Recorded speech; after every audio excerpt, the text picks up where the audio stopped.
Alrighty, everybody. Let's give this another shot. Welcome to an episode of Cosmic Surfers. Today I want to introduce Whitney Webb. She's one of the investigative journalists that I've been following for a considerable amount of time. She covers things like Palantir, total information awareness, the connects with the Thielverse and the GovCorp Technate, the transhumanist GovCorp agenda, the connections with Jeffrey Epstein and mafias and organized crime over the last 100 years. Total information awareness with complete surveillance and tracking, and using problem reaction solution to bring in Endural and such companies to bring in digital ID, CBDCs, stable coins, buying up government debt, and continuing on with the same old stuff. So let's watch a Glenn Beck interview. Go to Glenn Beck's channel if you want to watch it yourself. And this is from about a month ago, so October 25. And I want to introduce Whitney Webb into the conversation. Now, is the Great Reset really dead? Or have the global elites just pivoted? And what's happening with digital ID, which has just been released? Is that part of everything kind of spooky that we've talked about in the past? Please welcome back to the podcast one of the world's leading researchers on these issues, Whitney Webb.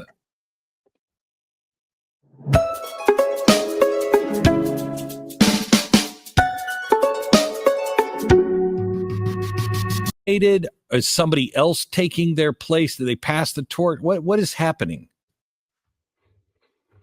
Yeah, so I would argue let's go back to what the WEF is by its own description. It's the premier promoter of the public-private partnership. So I think a lot of the policies that they attempt to sell people through the public sector, i.e. governments, was exposed. And I think they've gone to the other side of the public-private partnership.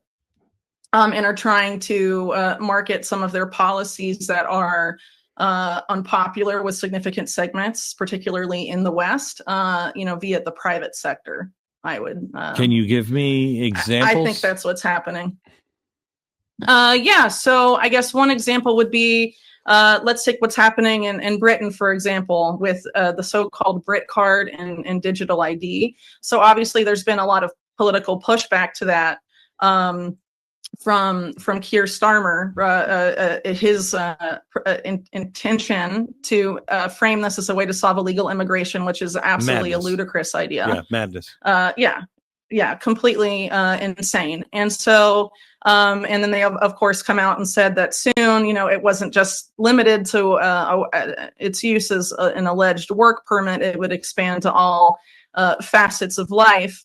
But actually, if you look at how the UN has labeled or has sort of laid out its plan really to have digital ID implemented at a global scale, it's not to have it be a centralized digital ID like the Brit card has been proposed. Instead, it's meant to be a vendor agnostic system whereby you would have different vendors sell a digital ID type of platform. And so to the public would see it as decentralized and all these different private sector partners in digital ID that they have the illusion of choice between them. But really all that data is meant to be interoperable. And so that it can all be harvested off of any of these, different digital ID platforms and collated in a mass in a single database. Because ultimately, if you were to have something like Brit card, for example, happen, you would have all of the data be harvested into a single library, what Tony Blair's institute, for example, calls the National Data Library. Mm-hmm. Something like that. So you could have that happen with Keir Starmer's Brit card or something else that it comes from, I don't know, five or six different companies offering different forms of digital ID, but all of that data could still be harvested from all of those different vendors because they all agree to specific standards. And if you look at some of these alliances about digital ID that were a focus during COVID, for example, like the ID 2020 Alliance, for example, they were all about getting all these different vendors of digital ID to agree to the same set of international standards so that they could harvest the data from any digital ID, no matter who makes it, and have it held in the same global centralized database. So there are different ways to get what they ultimately want, but it all comes down to public perception. So a colleague of mine who I've worked with closely on digital ID for a few years now, Ian Davis, recently wrote about what's going on in the UK, and he's based there.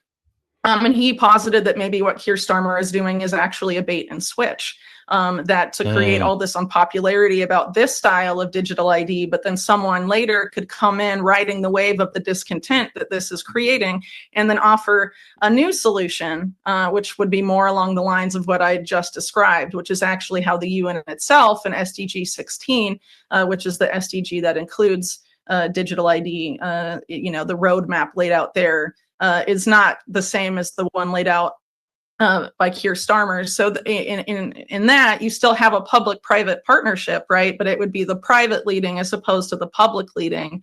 And what we're seeing come out of the UK right now is being sold as a public leading thing, and it's grossly unpopular.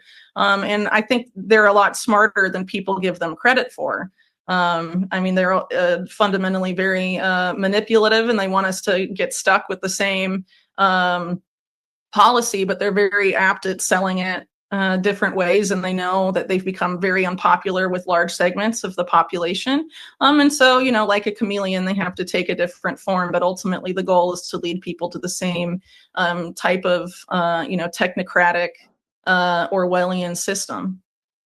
Couple things. First of all, I have for years now looked at what is being done to us with both horror and also, in a way, strange admiration. They are so thorough. They are so well thought out. The structure of this, the fallbacks, the dark occult are very well motivated, it seems. The use of behavioral scientists and everything else. At some point, a book is going to be written that says, look at how all of this was designed. I mean, it is probably many books. Yeah, it is. It's really, it's incredible to me how many great minds have spent so much time trying to enslave their fellow human beings. Yeah. I think it's because a lot of the people that seek to enslave the vast majority of humanity have a lot of capital that they want to devote to this, unfortunately. Unfortunately, we also know that money can buy you essentially anything in today's world, including armies of behavioral psychologists and any other number of other specialists. But ultimately, I think a lot of them are increasingly relying on artificial intelligence to be able to do this at scale. And so I think this advent of the era of AI generated content also enables them to tweak things faster, and also to saw an image today. Not sure how true it is, but it seems about right. But I think AI is of all content online, about 48% is created by AI now. Manipulate our attention in ways that are just really being discovered, and maybe won't be discovered, for a long time, with, increasingly significant impacts on human behavior and also on human perception. So, I think ultimately it's never been more important to be a critical thinker and to do as much of your own research as possible. And the best way to do that research, like what I just talked about regarding, the UN and digital ID and how they say it, it's in their own documents. You just have to go in and read it. And not everyone can do that. But if these are issues that particularly concern you, we absolutely should, make that effort. And also, I think, in the COVID era, for example, a lot of people were against these particular policies, digital ID being one of them. But these people will repackage and rename and sell you same policy under different metrics and under a different name with a different face that they deem, polling shows they're more politically palatable to that particular demographic or what have you. So I think the more we focus on the policies that we don't want, the better off we'll be, instead of the person selling it to us. And we never seem to, the new buzzword that's following it around. And we never seem to learn. I mean, this is what they did with the Federal Reserve, with the Federal Reserve Act in 1913. Yes. This is what they did with the Patriot Act. That thing was written, 3 years before 9/11. They tried to package it, didn't work, just repackaged, waited for the right moment. I mean, this is the way they do it. For anybody who is not truly up on digital IDs and why this is so important, can you explain what digital ID means if we begin to implement them? Yeah, well, digital ID is really the linchpin to, the sustainable development goals, as well as this mass surveillance paradigm that's being sold to us by oligarchs on the left and the right. It would be your unique identifier for the digital world. The goal is to have it be the way for you to offer your credentials to every service that you access, period. Everything ranging from healthcare to telecommunications, your social media accounts.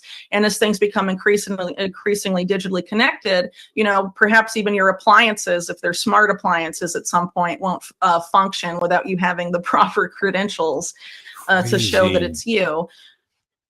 So ultimately, if people want to fight against this mass surveillance paradigm and these efforts to usher us into a very dark, I would argue, a technocratic future, the most important thing is to not comply with digital ID, because it's the single most important piece of infrastructure that they need. And they need us to voluntarily consent, because even if they roll it out, but it will fail if people decline to use it. So ultimately, so much effort is being spent on convincing us to adopt it. And so we need to be laser focused on that policy and say, no, thank you. Let me play the devil's advocate that you hear every time we take a bad step towards more digital surveillance. Well, I don't have anything to hide. I don't really care. I don't have anything to hide. Well, why is that, a kindergarten answer? Well, I would argue because a lot of these companies that are engaged in these mass surveillance, or the contractors really that are engaged in mass surveillance, don't ultimately have just watching what you're doing as being enough for them. They're ultimately interested in things like predictive analytics and predictive policing. So based on your behavior now and your behavior in the past, they want to use artificial intelligence to determine what you may do in the future. And in the case of predictive policing, that would be, well, we've determined that you may commit a crime in the future. And so we're going to, send you to a court-ordered physician, or, issue house arrest to stop crime before it happens, essentially. Minority is where a lot of these companies, and unfortunately it is that. And there's a lot of companies that have made massive inroads in that type of technology, even though it's been hugely discredited. There's several companies. I think the most notorious at this point was called Predpol. They've since rebranded, but they were less accurate than a coin toss, and people were being deprived of their liberty because of an algorithm that was hugely inaccurate.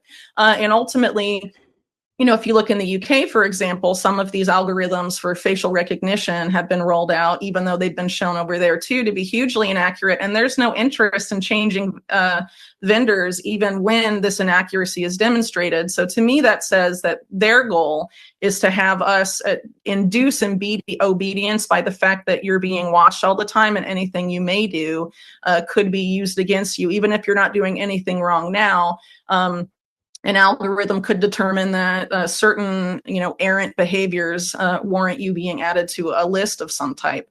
And actually, Larry Ellison of Oracle, who is one of the main funders of Tony Blair's institute, that's one of the biggest pushers for digital ID in the UK, said this at an Oracle shareholder meeting that, we're recording and surveilling everything and citizens will be on their best behavior because they have to, essentially, and paraphrasing. The fact that Donald Trump is listening to that guy is terrifying to me. I mean, he has put some people around him on this tech board that are not friends of freedom and liberty. They're just not.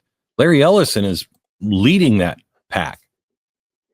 Yeah, a lot of them are I would argue overtly and also covertly globalist. You have people in that network you just mentioned serving, for example, on the steering committee of the Bilderberg Group, which is, a well-known closed-door meeting globalist conflab. And unfortunately, I think some of them anyway, have been able to characterize their policies as libertarian, for example, even though some of those same oligarchs are on record saying that the free market is for losers. If you want to get rich, build a monopoly.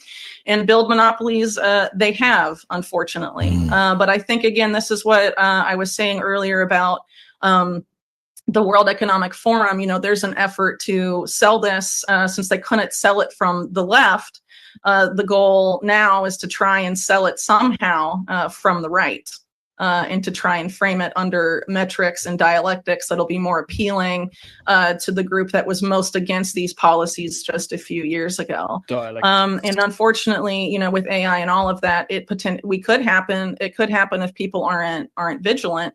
Just a few years ago, someone like Elon Musk was a major promoter of things like carbon markets and pricing carbon, for example. And that was actually why he had a falling out with Trump in Trump's first administration, was because Trump pulled out of the Paris agreements, and Elon Musk was like, well, I can't have that. So have these oligarchs really changed, or have they instead tried to make themselves more appealing because they've noticed the change in public opinion and want to try and get, us to continue to buy into their solutions that they have a lot of money to spend convincing us are actually good and rebranding them. And again, this is why I say it's important to focus on the policies specifically. How do we, wait, before I get there, let me go back to digital ID, tie this into a digital currency. Because this is the highway system for that, isn't it? Sure. Yeah. Well, Larry Fink is now running, I believe, the world. The two real spiritual currencies are time and attention. World Economic Forum. He's acting chairman, and in addition to saying that everything will be tokenized, he's said that everything will soon be on the same universal digital ledger or database, and that everything on that database will have a unique identifier number. So for you as an individual, your identifier number will presumably be your digital ID or directly linked to that. But everything will have a digital ID. The tokenization agenda in particular seeks to tokenize not just assets that we traditionally think of, like real estate, for example, or gold, or physical assets, as well as digital assets like Bitcoin. There's a major effort connected with people like Fink, and also people like Mark Carney, who's now Prime Minister of Canada, to tokenize the natural world and transform it into financial assets. And there was an attempt to do this to an extent under the Biden administration, I believe, through the Department of Interior, with natural asset corporations, but that has not gone away. And there are groups, for example, one of the creators of the ETF model originally, which BlackRock now owns iShares. His name is Peter Thiel, I think is how you pronounce it. He's trying to turn the Amazon rainforest into a digital commodity, sort of similar to Bitcoin in terms of like the scarcity idea that each hectare of the Amazon rainforest would represent a token, and then financialize it that way. And then each hectare would then have its unique identifier, right, on the blockchain, and would be, you know, serviced by surveillance drones and all sorts of stuff. So even our most like natural, the places we conceptualize as the most natural places on Earth, these people want to come in, place surveillance technology and, you know, tokenize it and put it on a blockchain and use it to, you know, I would argue in the case particularly of natural asset corporations and the group behind it, the Intrinsic Exchange Group, they just want to open up a huge new asset class. They call it nature's opportunity, so that they can continue engaging in the same type of bad behavior that, for example, brought us the 2008 financial crisis.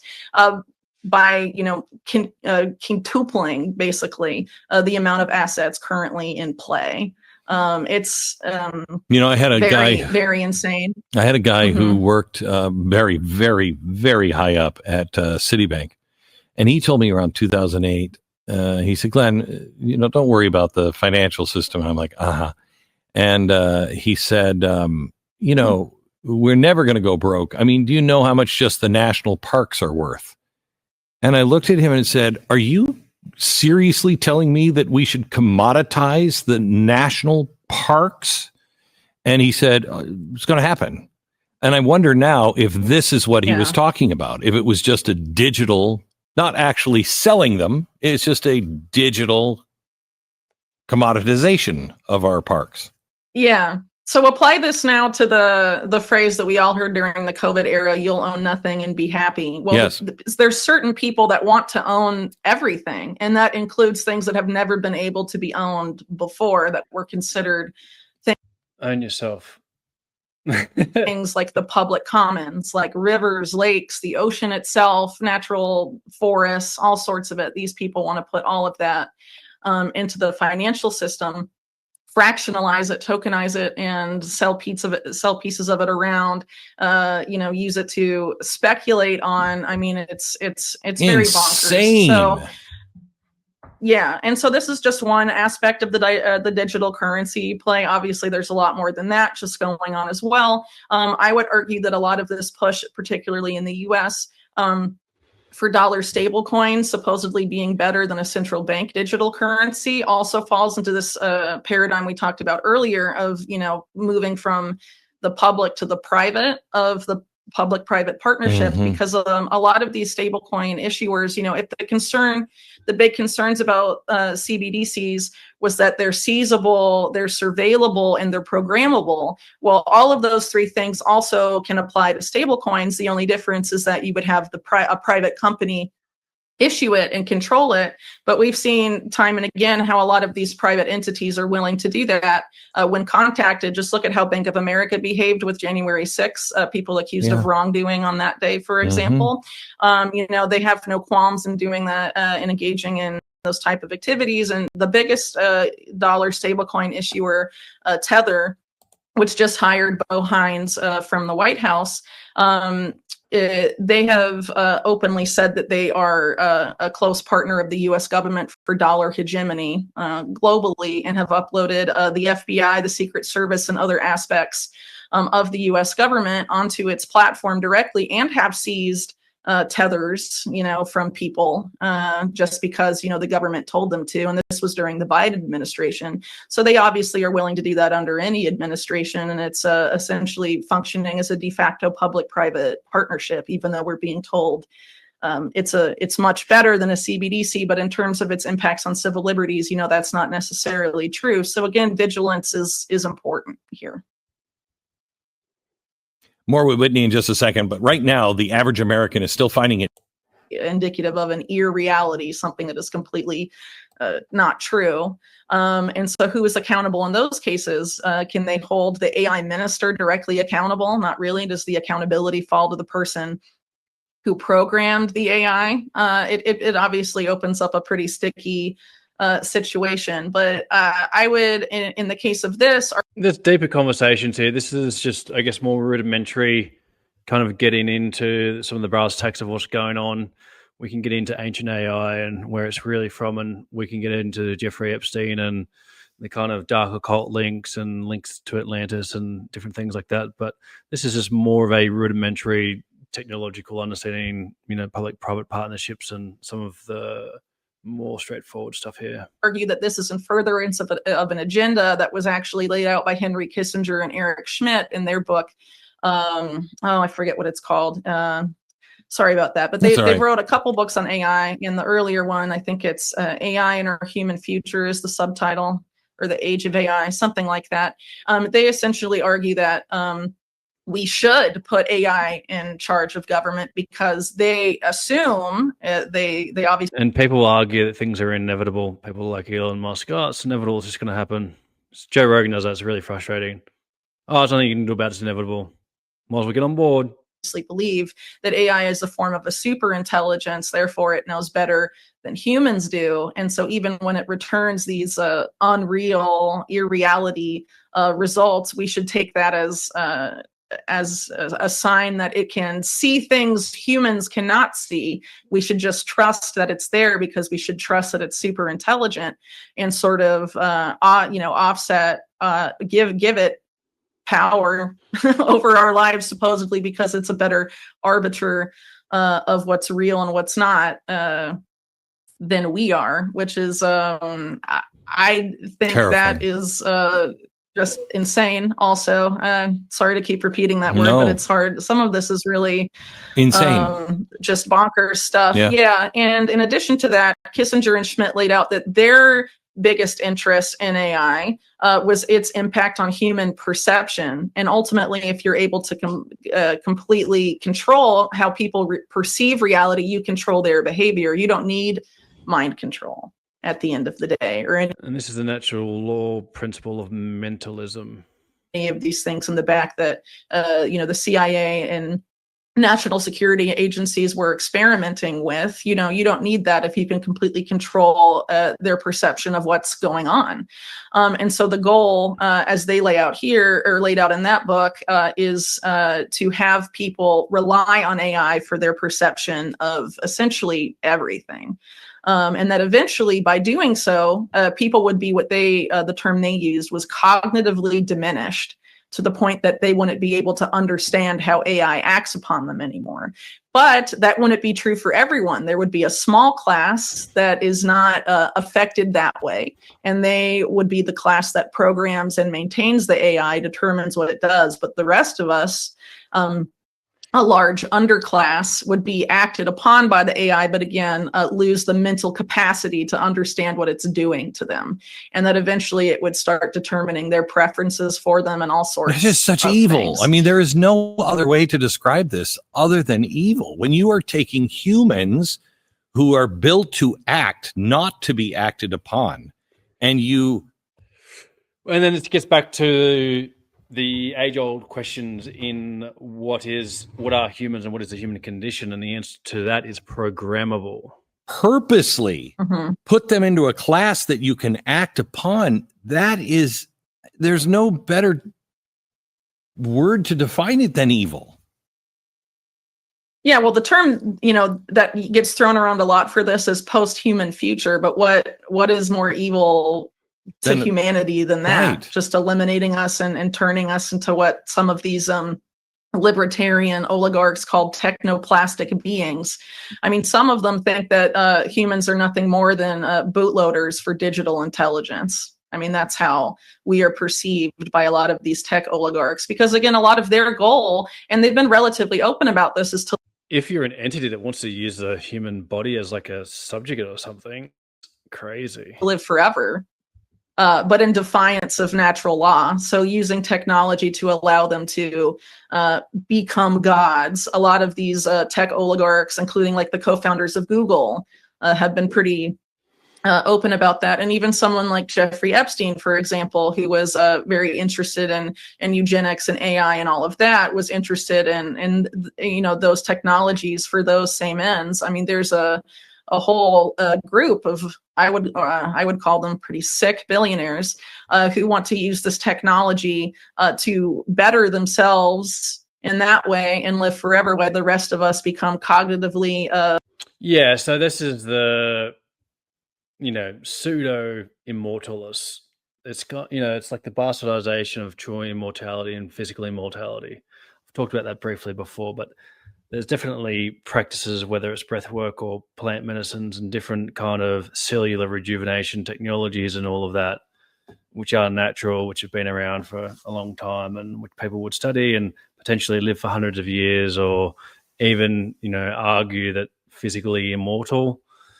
And then the obviously the distorted version of that would be like a technological version of that, which is antithetic to humans. So it's like I think that this whole thing's been completely bastardized because they want to make it sound as though unnatural physical immortality is not a real thing, that we don't have springs of immortality for reasons, and ancients didn't know about it, and then also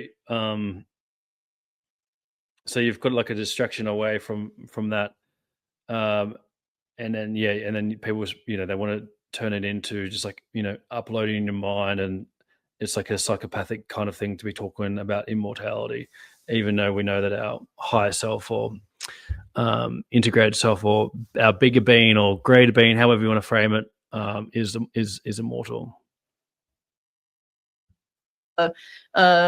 We become cognitively incapable of questioning what ultimately is amount to slavery. We should say no. Yeah, no, we should. I think that should be pretty but clear. I don't know if we do. Where do you find hope in all of this? So, I get asked this question a lot because when I'm talking about these systems, you must be so black to be a journalist and talking about what's really going on. How do you find hope? The hope is in knowing that who we truly are, and that creating in alignment with that is divine and in aligned with, true hope or true care. So at no point am I black-pilled, or do I think that we're actually going to lose on a bigger level or a deeper level or whatever. But yeah, this is a common question, and that this independent media alliance, they all get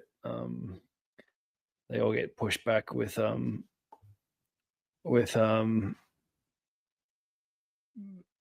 calling them black pillars. It's obviously dark and it's obviously wrong. But again, like I said earlier, I don't think it's hopeless because they are spending so much money and so much energy on getting us to consent to these policies. You can build these digital systems that once you're in them will imprison you. But if no one uses these systems, they can't do anything. So there's a lot of efforts, for example, to implement them on existing user bases of massive social media websites.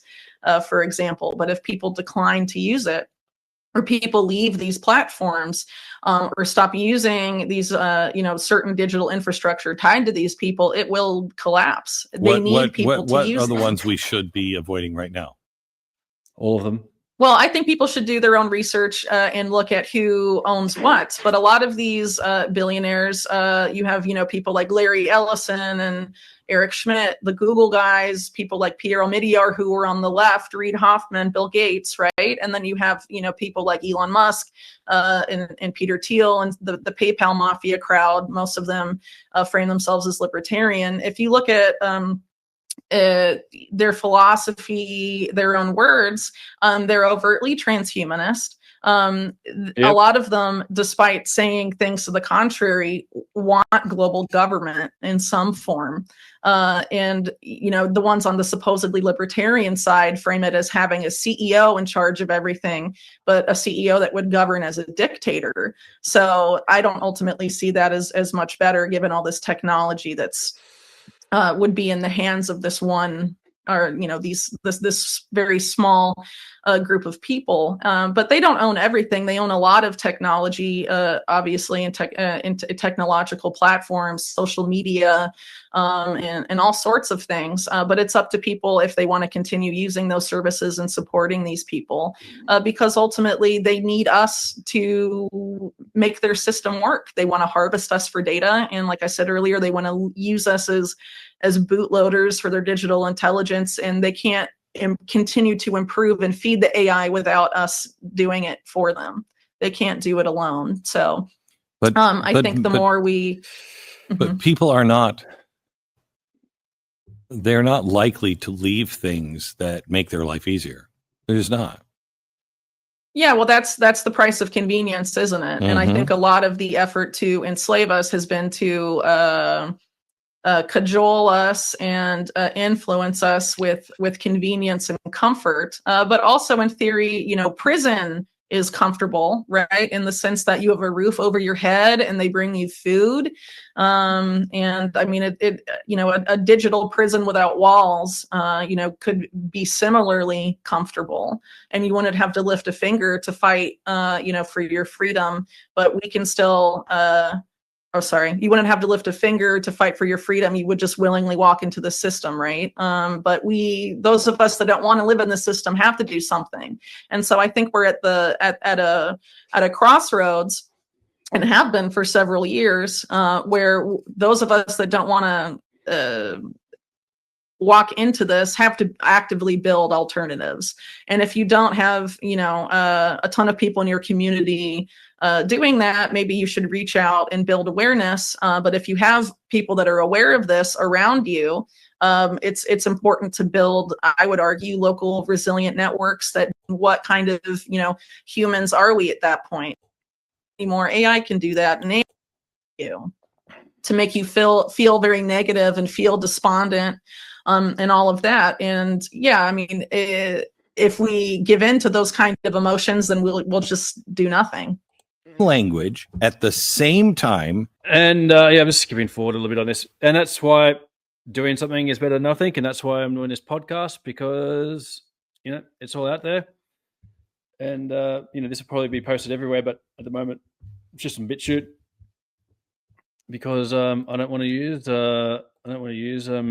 other things. I'm sure I will in the future or whatever. But yeah, that's it. In their political systems, we're passing the same laws, we're doing the same things, and yet we're each of us convinced it's only our country because we have this politician. We got to get this politician. How do you break? Well beyond nation states at this point, especially when we're talking about, GovCorp, TechNet, or, dark occultists, well beyond nation states. Through to people to say, look, dummy, look past the borders. Look past our politician, like or dislike, doesn't matter. Look past them. It's happening everywhere. This is a global movement. That's true. Yeah, I would probably start with pointing out that, for example, in our Congress, it's not like the congressmen themselves write all of the legislation that they pass, right? A lot of that comes pre-written from think tanks. And a lot of those think tanks have certain things in common. They share a lot of the same oligarch connections, for example. So the World Economic Forum arguably is one such think tank. Another one would be the Carnegie Endowment, for example, that for a long time was dominated by the Pritzker family. Bill Burns, Biden's CIA director, used to be the head of that, for example. They're another one that has a lot of influence that way. CSIS, which has another, I believe, Pritzker on the chairman as its chairman. Wow. The one that was most tied up with the Epstein scandal is there. And, the Pritzkers, not to pick on them, but they're just, one of these families that doesn't really get talked about very often, instrumental in the rise of Barack Obama in Chicago, along with the Crown family, for example. But, their family has ties to organized crime going back to like the 30s or something like that. So unfortunately, a lot of these powerful figures have shady connections, but a lot of money, and have rebranded as philanthropists. And in doing so, have have gotten these trustee or influential roles at these think tanks, which then, fund, various fellows and other people that write the actual legislation that ends up in the hand of your congressman, right? And the congressman is told by the different lobby groups, this legislation is, covers these topics, and here you go, And I mean, I think it's only a few people in our legislature, like, maybe Rand Paul or a Thomas Massey, who will point out and be like, I just got this legislation on my desk, and I have to vote on it. And I think, unfortunately, a lot of the media, and for a long time, obviously, mainstream media, doesn't really look at those connections, arguably because a lot of that same money influences the corporations that own them. right? Yeah. Back with Whitney in just a second. First, if you wake up every morning wondering how pain is going to the number 4, but that's to be done. And that's your first mistake. When something has to be done and it doesn't, you don't follow it with something constitutional must be done.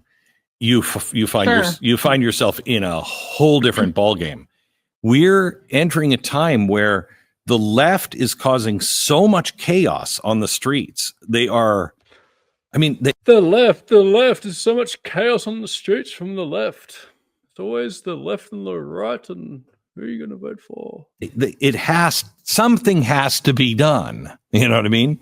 And then you have, because of that, you have this growing feeling on the right saying, yeah, I know something has to be done and it just has to stop. That's where South Korea ended. And I fear that if we're not really super careful, that's where we're going to end. And that's by design. Does that make sense, or is that just crazy talk?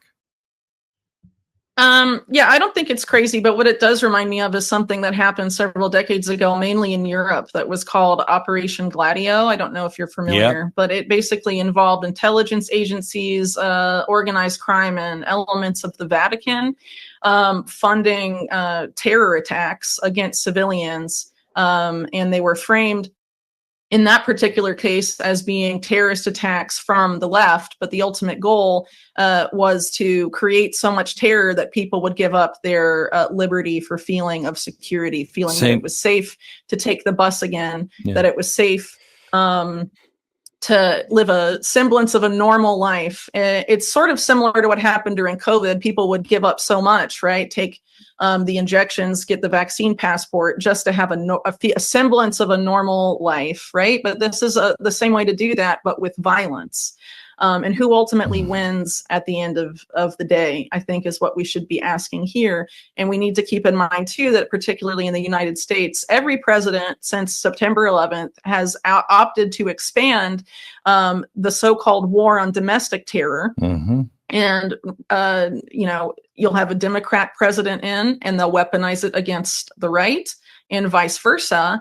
But either way, the more it grows, the more it endangers our constitutional rights. Correct. And so I think it's very important to, again, be extra vigilant about that, because ultimately what they want, what the powers that be want, is that same Hegelian dialectic of problem, reaction, solution. Correct. They want to solicit that reaction, which has us consent to the solution that they wanted to implement anyway. And so I fear that because of the increased power of an entity like Palantir in the US government now, that the next shoe to drop there will be a huge push for pre-crime, predictive policing, as discussed earlier.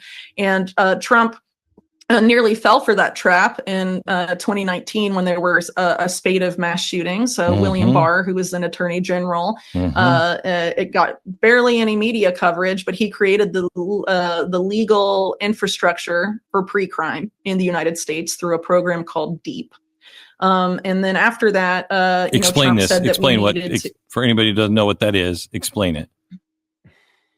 DEEP is an acronym. I forget exactly what it stands for, but it's like deterring. It's something about deterrence through early detection or something like that.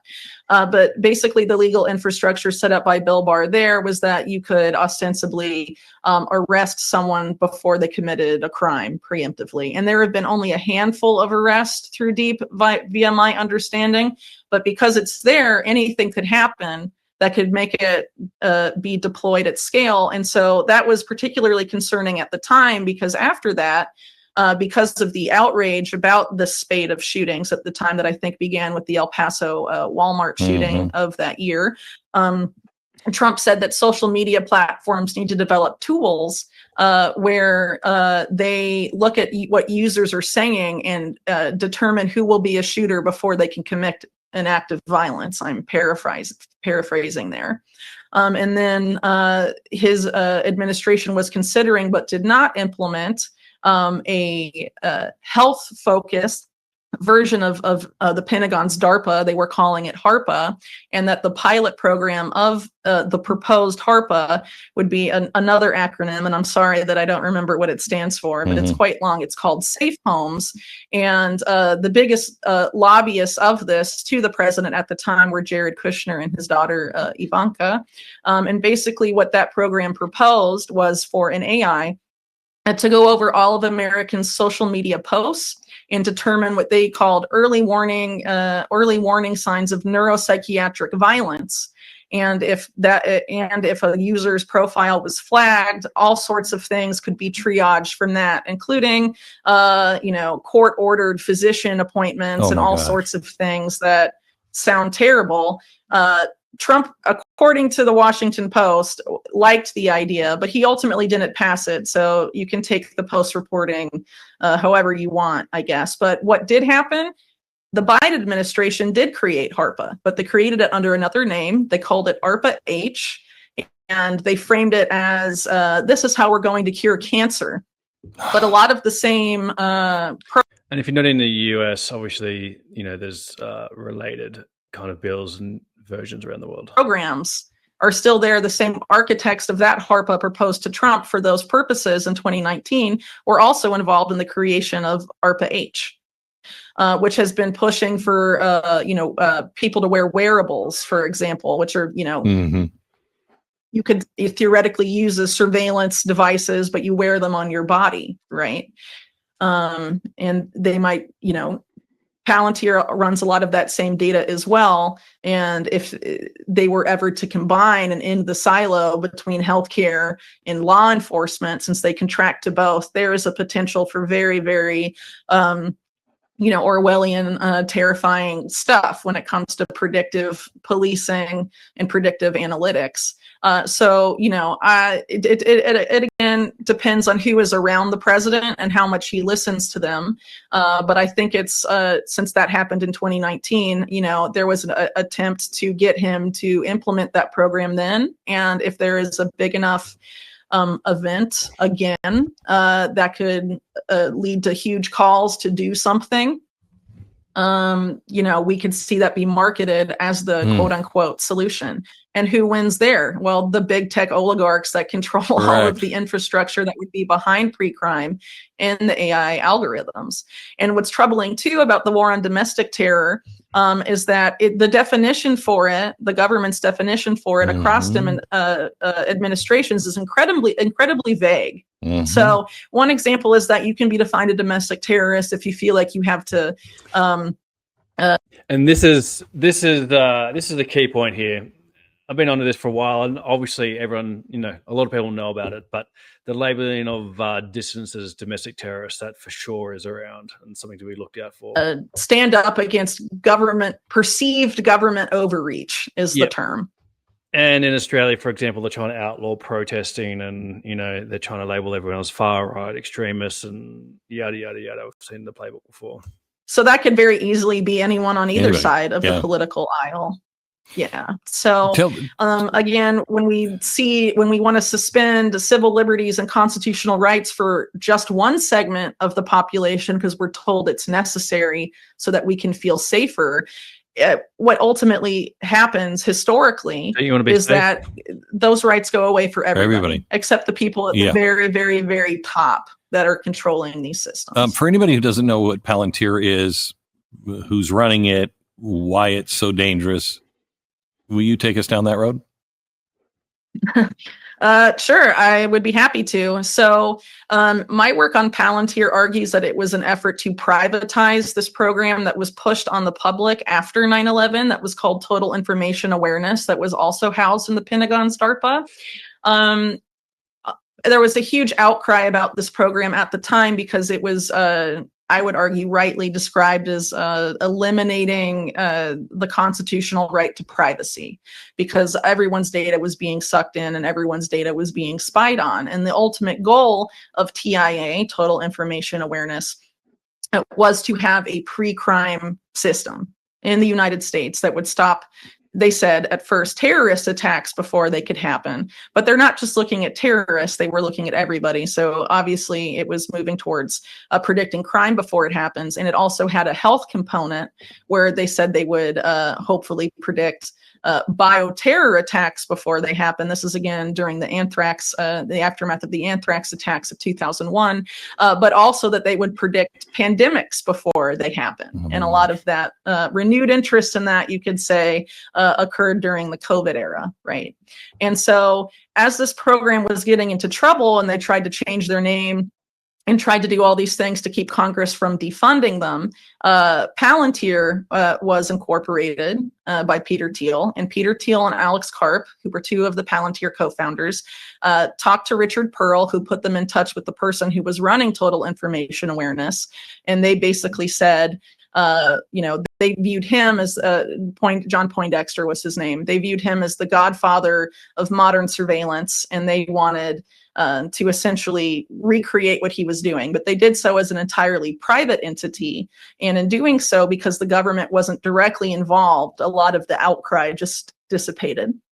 And the earliest funders of Palantir were Thiel himself, but also the CIA's NQTEL. And the CIA was Palantir's first client and was their only client, I believe, for their first 5 or 6 years as a company. Alex Karp has said the CIA was always the intended client of Palantir. You had Palantir engineers going to CIA headquarters every 2 weeks, having them tweak their product. It appears to be, I would argue, a CIA front company. And the CIA, particularly its chief information officer at the time, a fellow named Alan Wade, had also been one of the biggest cheerleaders of Total Information Awareness. And he was also apparently a business partner of Ghislaine Maxwell's sister, Christine Maxwell. They tried to make a Homeland Security software program together called Gilead, which is, worthy. And we do need to get into Robert Maxwell, and obviously in the UK, and part of the connection to Israel, but also the media, and complete control of the media obviously allows for perception control. And what this technology is obviously speaking to is the advancement of mind control technology as well. Of scrutiny as well, and I have some writing about that, or what is it? And more information about that in my book. Well, basically that there was this scandal in the 80s that involved Robert Maxwell, her father, called the Promise Software Scandal. And it was where the CIA and also Israeli intelligence put backdoors into this software program that was marketed to countries and to corporations and banks throughout the world. And Christine Maxwell had actually been directly involved with the front company that her father used to market that software. And then actively after his death in 1991 said that she and her sister, her twin sister, also Ghislaine's sister, were trying to rebuild their father's legacy. And so they created this tech company that became one of the early search engines, but they developed a very close working relationship with Bill Gates and Microsoft, which is probably how Bill Gates actually met Jeffrey Epstein many decades before they officially met. And there's other attestations to that as well. But basically, the software that she created with Wade, Gilead, was a proto-Palantir. And the Promise software was actually very similar to Palantir as well. But the software had been stolen from a fellow named Bill Hamilton and his company Inslaw Inc. And so they had been, the Hamiltons had been suing the U.S. government to try and get payments restored to them for the use of their software, but it was stolen illicitly. And so by turning it, sort of laundering it into these different companies, they were able to avoid ever paying the Hamiltons any money for the software that they essentially stole. And so anyway, I don't want to get too off the topic of Palantir, but these are the characters that essentially created it, and it labels people as, there's a label, you can label someone as a subversive in the Palantir system, and it collects essentially everything about you. And so currently it's being used to target and classify immigrants for deportation, but it has those same capabilities. They could be used against, actual American citizens domestically if the war on domestic terror was ever to begin in earnest. And so I find it an immensely concerning company. Particularly its interest in predictive policing and pre-crime, which it was one of the earliest piloters of predictive policing. I believe they started in New Orleans. And there's also the fact that, the co-founder of Palantir, Peter Thiel, was relatively dishonest, I would argue, about his meetings with Jeffrey Epstein. He was trying to get, he was involved in funding a company that also has pre-crime capabilities that was championed by Ehud Barak and Epstein. Epstein put a lot of money into it. It's called Carbine. And there were newly released emails showed that they were all sort of talking to each other about Thiel investing directly in Carbine, and Thiel invested. I think one of his venture capital firms received a significant amount of money from Epstein, and he had not been very upfront about that until, relatively recently. So I think, that company too, Carbine, it has creeped into a variety of counties across the U.S., taking over the 911 emergency call systems. And if Congress is to pass legislation that would federalize the 911 system, make it an all national system, which there is a push to do, Carbine has been the top lobbying firm for that.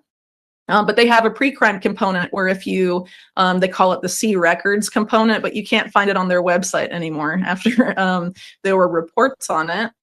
But essentially it would comb all of the data off of your smartphone and put it into its pre-crime analytics to determine if you might be calling 911 again in the future or be the reason 911 is called.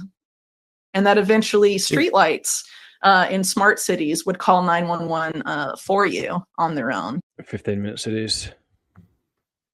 Sometimes the most powerful innovations aren't about adding more stuff.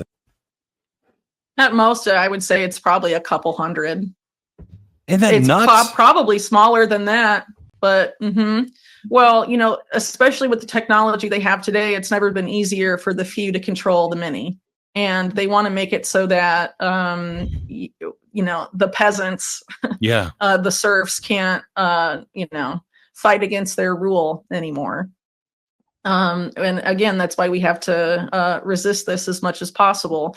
But I unfortunately think that to try and get us to consent, because again, they need our consent, they will throw the kitchen sink at us to try and get us to consent. They could make life very difficult. They could, use acts of terror like they did in something like Operation Gladio to make people so afraid for their lives that they will give up all of their liberties. They did. This is what the communists feel did. Safer. This is what the communists did to take over. I think it was Hungary. The NATO thing was, we'll have peace, but you can't go in unless invited. You can't turn any countries into Russian satellite countries unless invited in. And so they just went in and they did pretty much what's happening now, and built the framework for it to fall in and then cause chaos in the streets. They had tanks parked right on the border. And when the chaos got to a certain level, their people inside the government of Hungary said, we need help. And Russia rolled across, and they were a communist country overnight. I mean, it's not a hard thing to figure out. They do it over and over again. But I would argue too that this is bigger than just national governments. This is people. Human. Yeah, I don't know what to call them, but oligarchs. It's a small number of people, and they have their men. Occultocracy. Technocratic occultocracy, as it were, in every government everywhere. I'll give you an example that I find particularly interesting. So Samuel Pisar, remembered as a human rights lawyer, maybe remembered better in the last administration because he helped raise Anthony Blinken, who was his stepson. He was also a very close friend of Robert Maxwell. He testified to Congress in the early 70s And he talked about something called the rise of the trans-ideological corporation. And he said that the Western multinational corporations of, in the West, right, had started making all of these joint ventures with the state-owned communist companies of Russia and of China. And that what was happening is that they were basically creating a global government of economic power that was making the nation state entirely irrelevant. This is in the early 1970s. And a congressman, I forget who it was, asked PSAR, is this a bad thing? And PSAR was like, not necessarily. Yeah. And at the same time, his pal, Robert Maxwell, was making all of these connections to entities like the KGB, to Israeli national security agencies in the UK, also in the US, across the board, and giving them this backdoored software while also trying to tie together a bunch of organized crime families across the world, starting with the Yakuza in Japan to Semyon Mogilevich and Soviet in the Soviet Union, and to mob bosses in the United States. I mean, I don't mean to laugh, but it's just truly astounding. And this was this was the 70s, and he just brazenly admitted it to Congress. Well, Carol Quigley, he said one of the... Do you remember in the 60s, yes. Carol Quigley? He did the same thing. They made him a pariah for a few years, but he was like proud of it. No, we're going to end war. We're going to just tie everything together financially. And then, you'll have these police actions, and the world changed exactly the way he said it was going to change. I mean, they're proud of it. They want to tell you. They're proud of what they do. Yeah, I think he in particular, Quigley, was talking about this being affected by the so-called roundtable groups like the Council on Foreign Relations, the Trilateral Commission, of which Keir Starmer is a member, if I'm not mistaken. Again, these think tanks are very powerful. I think actually, as it relates to the CFR, there's a video of Hillary Clinton calling it the mothership when she was Secretary of State. Wow. Where the foreign policy directives really come from, something to that effect. Is it possible to break this without breaking society? Is it possible to break? And this is, I know I keep coming back to Mark Passio, but this is where he understands this so much. And I know, not to be a fanboy or anything like that, but this is where understanding like the ancient psychology aspect is, and the kind of objective reality and kind of, not everyone says that they understand the objective reality and that their truth is essentially the objective truth. But that's not, I'm talking about natural law, objective truth, like the real stuff. I just think that the dark occult ancient psychologist is a great adds a lot of depth to my understanding. And stop this? So I think it is, but I think also that people have to realize that to untangle these powerful interests from our lives and from our world, they won't go down easily, but they will go down more easily if more of us act and more of us also know and understand that the power in numbers. And this is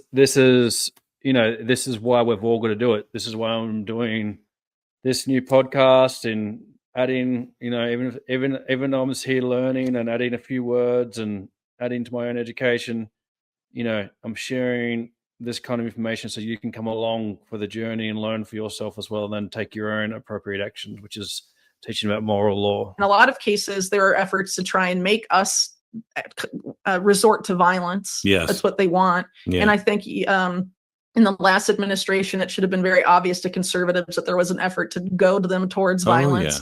And I think that will ping pong from left to right. It will go, they want to just get people that want to fight against this on both sides, and they want to demonize them so that they can be sort of swept up in this war on domestic terror. So violence is absolutely not the answer, but what can we do? I think it's important, again, we have to focus on what we can actually control. Overnight we can't, a person like me can't dismantle the WEF or the CFR or any of these things, but what can I do? What can I actually control? Right. And so I can control, our thoughts and actions. you know, where how I live my life, how I raise my children, whether I'm dependent on the infrastructure of people that I know are bad, whether that's the power grid or how I use social media or any of these other things. You know, people need to take stock of their life and what they can control. But ultimately, what it comes down to also, and I think one of the most important points I have to convey today, is that they want our consent so badly and they need it for this to work. And that includes digital ID and a lot of... Why do they need it? I think it comes down to a user base. So for example, if there's a CBDC or a stable coin launched by a government somewhere and no one uses it, it fails. If digital ID is a linchpin to all of this stuff and no one uses it, it fails. And I think they just don't think that they think they can use, you know, a carrot, you know, in the carrot and stick analogy, to lure us in. And then once we are in, out comes the stick. And I think a lot of this, if it's not through, you know, fear, which is, you know, the go-to way to control people, whether it's the COVID type of fear or, you know, the domestic terror type of fear, you know, that's one way, but also money. Our money is a key way to try and attacking people's wealth and wealth transfers, because people that are more likely to go into these digital prisons, they will be desperate. And so you want desperate people also don't think rationally. And so at a certain point, you worry about your survival. And you stop worrying about, you know, maybe your civil liberties or maybe even the Constitution. And hierarchy of needs. Yeah. And so I think how do we protect ourselves and insulate ourselves and our communities from events that are leading us towards that reaction and the problem reaction solution paradigm? Can I ask you, where do we stand on the race for AI, and does it matter? I mean, I see things that are being... Yeah, this is probably where I differ from some people a little bit. And it's interesting to see this narrative on AI evolve, because I'm one of the ones that was... I mean, everyone was talking about AI, and I guess it's not that, you know, unfounded to, you know, see it come in. But, you know, when we were talking about it, you know, back in, you know, 2015, 16 or whatever, it's obviously not what it is today. And then you get into ancient sources of AI, and, you know, AI created by the military and what AI actually is today. And I know there's a lot of technical arguments about, you know, about what it actually is. But yeah, I mean, I think it's, especially with the rise of quantum, that's what's really going to explode what's possible with AI, and having drones and having these kind of UAP, you know, AI-driven fusion reactors doing calculations instantaneously. It and you know, like with China always coming out with quantum-related academic articles, which is seemingly being released only when the West says that they've already got it. So they're likely way further ahead. Some people believe that, you know, the US and, you know, weapons, private military contractors, Lockheed Martin, these kind of places are the ones that have got this kind of quantum AI kind of technology already. But I think that it's dark occult in nature and had it for a long time, and it's beyond any particular nation state personally. Developed for the Pentagon and for China, that burning Palo Santo for those interested, that are terrifying. I don't think people understand war. It's going to be as if you fought in the Spanish-American War, and all of a sudden you were transported to, you know, World War II. Nothing is going to be the same. Everything that we have is going to be outdated. I mean, the killing that is possible in the very near future with AI is breathtaking. Am I wrong on this? Please say yes. No, I don't think you're wrong on that. I think it is incredibly deeply unsettling. It allows not just war, but war crimes to be committed at scale. With minimal human involvement. And if Hitler had just the technology, if Hitler had the technology just that we know of today, there wouldn't be a Jew on the planet. There wouldn't be one. I mean, you can track people, you can hunt them down, you can grab them, you can convince them to do. I mean, the power. So, tell me where we are with AI on China and our race towards it, and all of this stuff. I don't see us building all these power plants. I've talked to the president about, hey, we're going to build all these nuclear power plants. Well, you better hurry, because if you're actually fighting that war, we're not going to have the power to run these places. So where are we on all of this? Well, I guess there's a couple different ways to go here. And I'm not really sure the best place to start, but I guess what I think of in you asking that question is there was this National Security Commission called the National Security Commission on AI. Eric Schmidt, unsurprisingly, led it. And he basically in some of the documentation that came out of that commission via FOIA request showed that they felt that the only way for the U.S. to catch up to China, and this is my opinion, was essentially to become China, right? In the name of beating China, we have. Yeah, I think that's a lot of that's narrative driven as well. You know, we know from some different releases that people like Hillary Clinton, maybe Bill Clinton in the 90s, are, you know, creating backdoors or back channels to China, and you know, the US-China relationship, I don't think is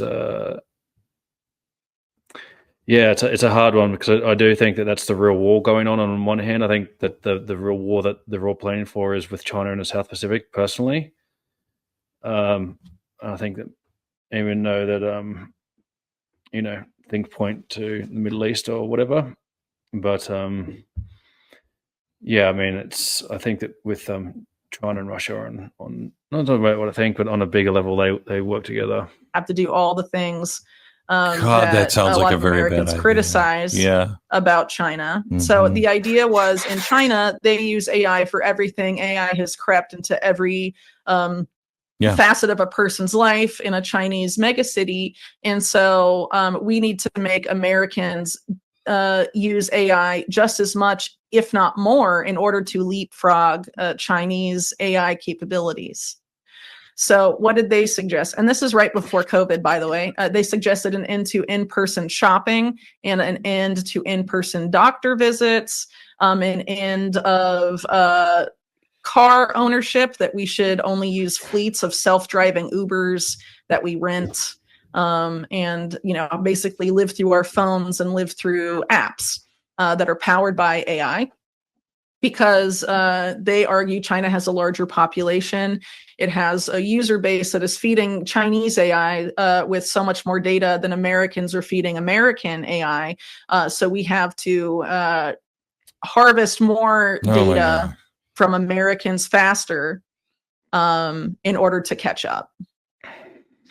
So at the same time, too, you have a lot of big tech oligarchs that have a lot of ties to China and Chinese industry, and Chinese tech companies that run those things in China. And, you know, I would argue, you know, is the AI arms race all the fear ginned up about it just to sort of get us to acquiesce? And the real question here, not the real question, but a question, is about what's going to power the AI, because it's so energy hungry. And then the speculation is that it's 0-point energy or etheric energy powering it, breakthrough energy, and that that's going to be hidden behind the national security of nuclear. And so that this Catherine Austin Fitts says that the AI itself is the digital control grid. And then so one thing of really noticeable is that every country at once is pushing nuclear, both sides of politics. So yeah, something to watch out for. So that same type of system here. And sometimes, yeah, that's what it sometimes seems like to me. An amazing final segment with Whitney here in just a second. I would say, first of all, there is a black book that has been published. It was published by Gawker. On to Epstein now in the list. In 2015, it was obtained by journalist Nick Bryant. And that is the black book we have. There is obviously documentation and documents that the US government still has that it has very openly over the past several months made various excuses for about why it will not release them. What do they contain? As far as the black book, no, I don't. Okay. But I can guess about some things. So, but there are also a few questions that they could just answer that don't necessarily involve document releasing. Like, why was Zorro Ranch never raided? It's in the continental U.S. It's an Epstein property. The New York townhouse was town raided. Why were there not simultaneous raids on all of his properties on U.S. territory? What are you alleging? alleging? Just not coordinate that. Well, I don't know. I mean, Zorro Ranch. There's a lot of that's New Mexico, right? In the New Mexico property, there's a lot of speculation about what happened there with women in particular, and why was it never raided? I just find that incredibly strange. And also, there's attestations during the 2019 raid on the New York townhouse that there were binders of CDs and right, I remember that. Hard drives. What was the content? I mean, Pam Bondi has now more recently, after saying she was going to release them, turned around and said that they're all CP. I don't necessarily know if that's true. What's CP? But again, child porn. Okay. Okay. All right. Yeah, fine. Prefer okay. to use the abbreviation. Sorry. Yeah, that's all right. Yeah. But there's all sorts of things that could actually be. Again, we don't know. Again, as I've said for a long time, I think the Jeffrey Epstein case is a bipartisan issue. There's a lot of powerful people that went to him, and it wasn't exclusively for sexual deviancy. I've argued for a long time that Epstein was involved in financial criminality, money laundering. This is very true. While everyone's getting not caught up, but focusing on the salacious headlines, she's been really pushing the financial side of it. Laundering, tax evasion. And then his shift into being a tech founder later on. And it seems that there are a lot of very powerful oligarch figures, and many of them very powerful big tech figures whose money he was managing. And one example of that came downwind of the USVI case against JP Morgan was Sergey Brin. In particular, the Google co-founder, and a lot of, but those cases were settled. The son of a judge was murdered when she was overseeing the Deutsche Bank Epstein case. I think there's a major interest in not having those financial relationships fully untangled. And I think, because of how interwoven these networks are, it's not politically salient for the Trump administration to release them all for whatever reason. Can I ask you a question? I don't know. How do you decipher between an actual conspiracy and, I mean, one that's been driving me crazy is that Charlie Kirk was shot in the back by a Mossad agent who used a hatch that was in the grass right behind him and shot him from behind. I mean, just crazy stuff. How do you, when you're looking at something, how do you go about going, that's worth looking into, that's not? Well, I think at this point for me, it's intuition, and also the fact that a lot of my work is historical. So I look back many decades. And so if I get inkling of something suspect happening now, and the parties involved happen to be directly connected to people that I know engaged in wrongdoing and crime in the past, then I tend to be more inclined, because there are patterns, and a lot of these people repeat the same tactics and the same patterns of criminality over and over again. But I think also, there was a deliberate effort to try and undermine the reporting on real conspiracies by muddying the waters and flooding it with crap. Yeah, it was a CIA operative, wasn't it? That said discredit people by calling them conspiracy theorists. After the Kennedy assassination, yes. And so, but in addition to that, more recently, Samantha Power's husband, Cass Sunstein, wrote a bizarre paper. I forget exactly when. I think it was in the Obama era. It was and 2008. I forget exactly what the quote is. It said, even if it turns out to be true, discredit. It was your first go was to call it a conspiracy theory. Even if it turns out later to be true, it doesn't matter. Discredit, discredit, discredit. Yes, but in addition to that, there was something about infiltrating conspiracy movements in order to push the needle to a narrative that was more favorable to the powers that be. So he, as one example, he said a lot of the conspiracy movement in the U.S. at that time did not trust the government. So how do we make infiltrate conspiracy movements to make them trust the government? And I would argue that something like QAnon likely was downwind of that. Wow. I never thought of that.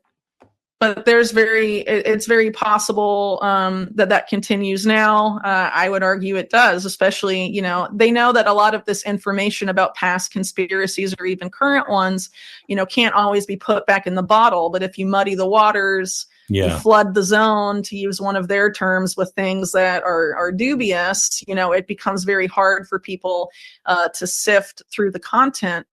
And then we're left doing what Eric Schmidt and Henry Kissinger proposed, relying on AI to sift through all of that for us, to tell us the right answer. So again, critical thinking, very important. But I think, because trust is at an all-time low, it just depends on the person. Obviously there's a lot of people that, are terminally online and sort of drift into places where they might think things are true that certain people would definitely not agree with. But again, I think it just comes down to individual discernment and critical thinking, which are qualities that are not taught to people anymore in schools. And, it starts with parents teaching that type of. Right. But we also get into the education system coming from the Nazis, and we also get into the trivium process and, approaching things from the apophatic, removing all the things that are not true to be left with the truth. Constant refinement process. And this is what this is as well.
Sorry, guys, I was playing the wrong video. Just have to go back to this.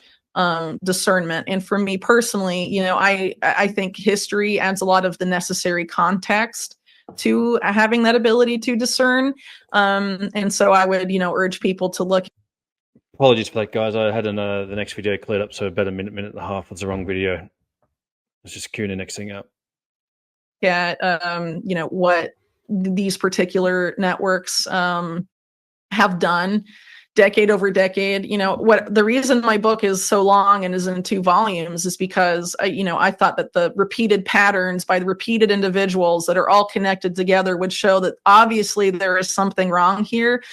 Maybe we won't get an admission, from Bill Gates and writing about his Epstein relationship, or, from intelligence agencies that they had connections to Jeffrey Epstein and affidavit. It's very unlikely we'll get those documents. So what can we look at in the public record that's publicly available?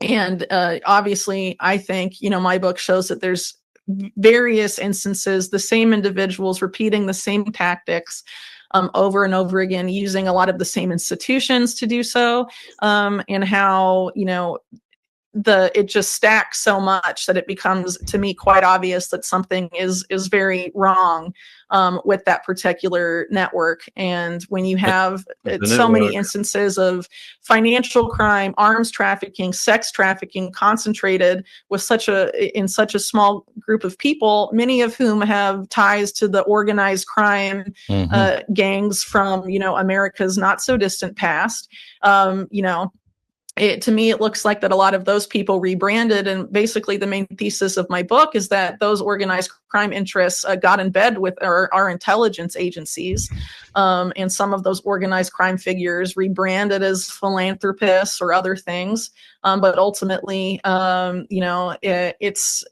what that entity, that fused entity, ultimately wants is an authoritarian government.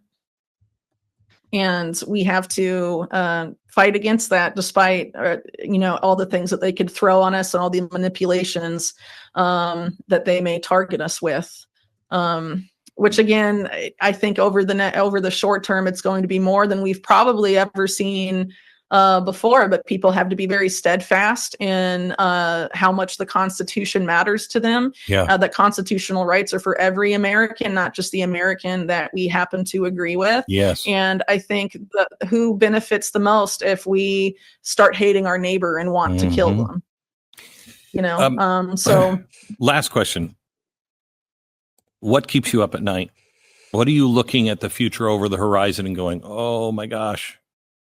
Well, there's more than a few things, I guess I would say right now, but I'm very concerned, as a parent, seeing a school, kids that go to school with my children, or that we just know, or seeing other kids of other people online, just how sucked into technology they are, and some of them, how much they identify with the technology more than the real world. Yes. That worries me greatly, especially considering that we saw this push a few years ago for the so-called metaverse, as it were, and getting people to want to live in a virtual reality. And actually, this political philosopher who's very close to Peter Thiel, Curtis Yarvin, he has this quote about what should be done with the undesirables of society. He calls it a humane alternative to genocide, and it sounds just like something Klaus Schwab would say. It was basically, the best. I have the quote. I could read it to you. Yeah, please do. On my desk. It's probably like Yuval Harari's quote. It truly is, yeah. This is somehow someone that is popular in certain right-leaning circles in the U.S. right now. Wow. What's his name? Yes, I gotta look him up. Curtis Yarvin. Okay. He said the best humane alternative to genocide I can think of is not to liquidate the wards, meaning people, either metaphorically or literally, but to virtualize them. A virtualized human is in permanent solitary confinement, waxed like a bee larva into a cell which is sealed except for emergencies. Oh my gosh. This would drive him insane. They love the inverse bee analogy, and as someone that's got quite a lot to do with bees, especially the allegory and beekeeping and all of this. So I've got just I find it very interesting that there's a lot of like AI hive mind inverse bee related like memology going on here. Except that the cell contains an immersive virtual reality interface, which allows him to experience a rich, fulfilling life in a completely imaginary world. It is the Matrix. It's the Matrix. And I think I just worry about how I know I see parents that are my age that probably shouldn't be parents at all, that just pass, tablets or phones to their kids and just want to focus on their own stuff or their own screens and don't parent. And those people are inadvertently socially engineering their children to live in that kind of reality if they are deemed undesirable or, part of this underclass that AI is going to act upon. And that's what really unsettles me, because I think a lot of this, if they can't do it, now they'll absolutely try in future generations. And if we don't prepare them for this and prepare them to live and stand up for the real world and to stand up for what it means to be human, if they forget, if they never learn, what it means, I think we could lose it. And so, I think there's never been a more important time to be a good parent. Wow. Yep. And that is key. Yep. Educate the young ones and birth them in a different way, natural births out of the hospital system. Topic for another day. So what I want to do now, Cosmic Surfers, is let us watch the Peter McCormick show. And I want to get into the Epstein stuff more. Well, there's definitely information that they should put out there, I think. So, for example, the FBI raided Epstein's New York townhouse. They were reportedly binders, CDs full of multimedia content, all sorts of stuff. We don't really know what was on those. We had Pam Bondi, the Attorney General, say, "Oh, it's on my desk," and then is saying, "Oh, well, we can't release it because it's all CP, it's child porn." After saying like, "Oh no, it's implying it was releasable." But there's also a lot of strange things that would be. So this was recorded 2 months ago. Interesting to know, like, why did the FBI, even though they raided Epstein's residence in New York, why did they not raid Zorro Ranch in New Mexico? Another property within the continental U.S. Why did it take them up to a month to get to his island in the U.S. Virgin Islands? As far as I'm aware, those delays are unexplained.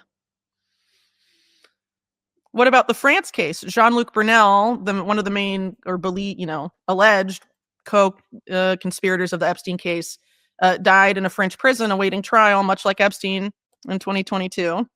And we don't really have a lot of information from French authorities about what they found as part of that investigation, because obviously with Brunel not going to trial because he died, it's not going to come out in the court, right? Also died by hanging and no surveillance footage as well. Well, I'm not sure about the circumstances of the death, but it was pretty much, it's kind of shady, yeah. I mean, there was another death related to Epstein in 2022, Mark Middleton. Yes. That was completely bonkers. Hanging and shotgun. Yeah, hanging by police say that he hung himself with an extension cord and also shot himself in the chest. Said there was no weapon at the scene, later came back and said there was a weapon 30 feet from his body. And then the judge sealed all evidence from ever being made public to stop the spread of harmful conspiracy theories. So Brunel dying in prison, I'm not really aware of the circumstances. But do you want to explain the connection of Brunel and Middleton to Epstein? Well, they're separate connections. Yes. So Brunel is a lot more connected to Epstein in the sense of the sex trafficking case. So he and Epstein worked together on this modeling agency called MC2, where under the guise of modeling contracts, Brunel would coax a lot of women from places like Brazil, from Eastern Europe and in Russia, among other places, to come model in the U.S. Epstein would pay for their visas, among other expenses for this agency, and they would come to the U.S. and be housed at these apartment complexes that are there's multiple attestations to that being a key part of the sex trafficking operation. Allegedly, women's passports were taken, so they were, very controllable under those circumstances. So I mean, Brunel was a key part in that sense, and he also operated stuff out of Miami and Palm Beach. He had modeling agencies there, and he was known as far back as the 1980s to be an alleged sex trafficker and sexual predator. There was a 60 Minutes expose about him, and then an author, I think his name is Michael Gross, wrote a whole piece about a whole book about the dark side of the modeling industry, and a key focus of his work was Jean-Luc Brunel. So he's pretty well known as being an accomplice of Epstein in court documents and beyond. And Middleton was Middleton was the main person that Epstein was meeting with when he was going to the Clinton White House in the 1990s. And he went a lot. Well, he went 17 times between 93 and January 95, and Middleton left in February 95. So basically, there's a more or less a coinciding between the end of Epstein going to the Clinton White House and Middleton's ouster from there. Yeah, and in Middleton's suicide happened shortly after the extent of those meetings was revealed. So it was known that Epstein had been to the White House a few times, but they didn't, the full extent, the 17 meetings, most of them were with Middleton. That information came out in 2022, and a few months later, this incident with Middleton takes place. There appears to be a lot of people connected to the Clintons who've died. I think you said in an interview I heard there was like another 34 that haven't been listed. Oh yeah, well that has to do with the Commerce Department. So this is part of this broader scandal, and it's very complicated, but I try and delineate it in my book. But basically, there was this whole airliner, or this whole airplane that was carrying people from the Commerce Department, including the Secretary of Commerce, Ron Brown, and their plane, crashed in Croatia under kind of dubious circumstances. And I would argue that those were kind of, I don't really think that plane crash was an accident. And I explain why in my book. But there's lots of, Ron Brown had just agreed to testify as part of this broader case involving corruption involving the Clinton families and the scandal that Middleton, and I argue in my book, Epstein was a part of, called Chinagate. It's remembered as Chinagate, but it was definitely something much bigger than that. And we can get into that later. It's very insane. See, what I can't figure out is, so listening to your book, reading your most recent article, there seems to be a large network of elites, which can be anything from business, successful business people, billionaires, finance people, politicians, presidents, NGOs,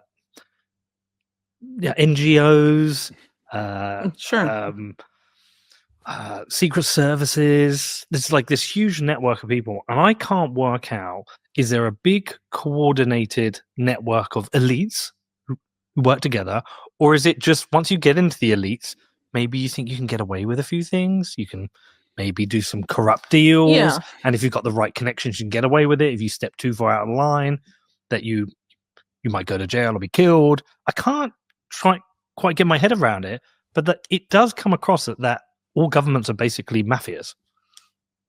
Yeah, I mean, that's kind of my view.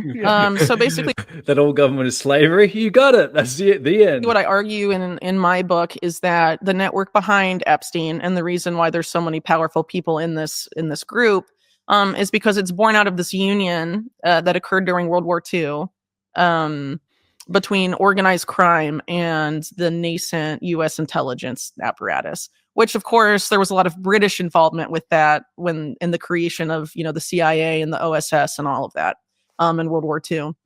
But that alliance officially happened. It's known as Operation Underworld, even though the U.S. intelligence community denied it for several decades. They now admit it. But that alliance, it was justified out of wartime necessity. We have to team up with the mob to win the war, right?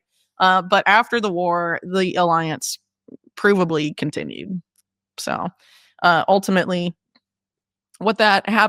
essentially what happened then is that a lot of these rackets that were previously organized crime, arms trafficking, drugs trafficking, sex trafficking, prostitution, whatever, became, rackets of intelligence services.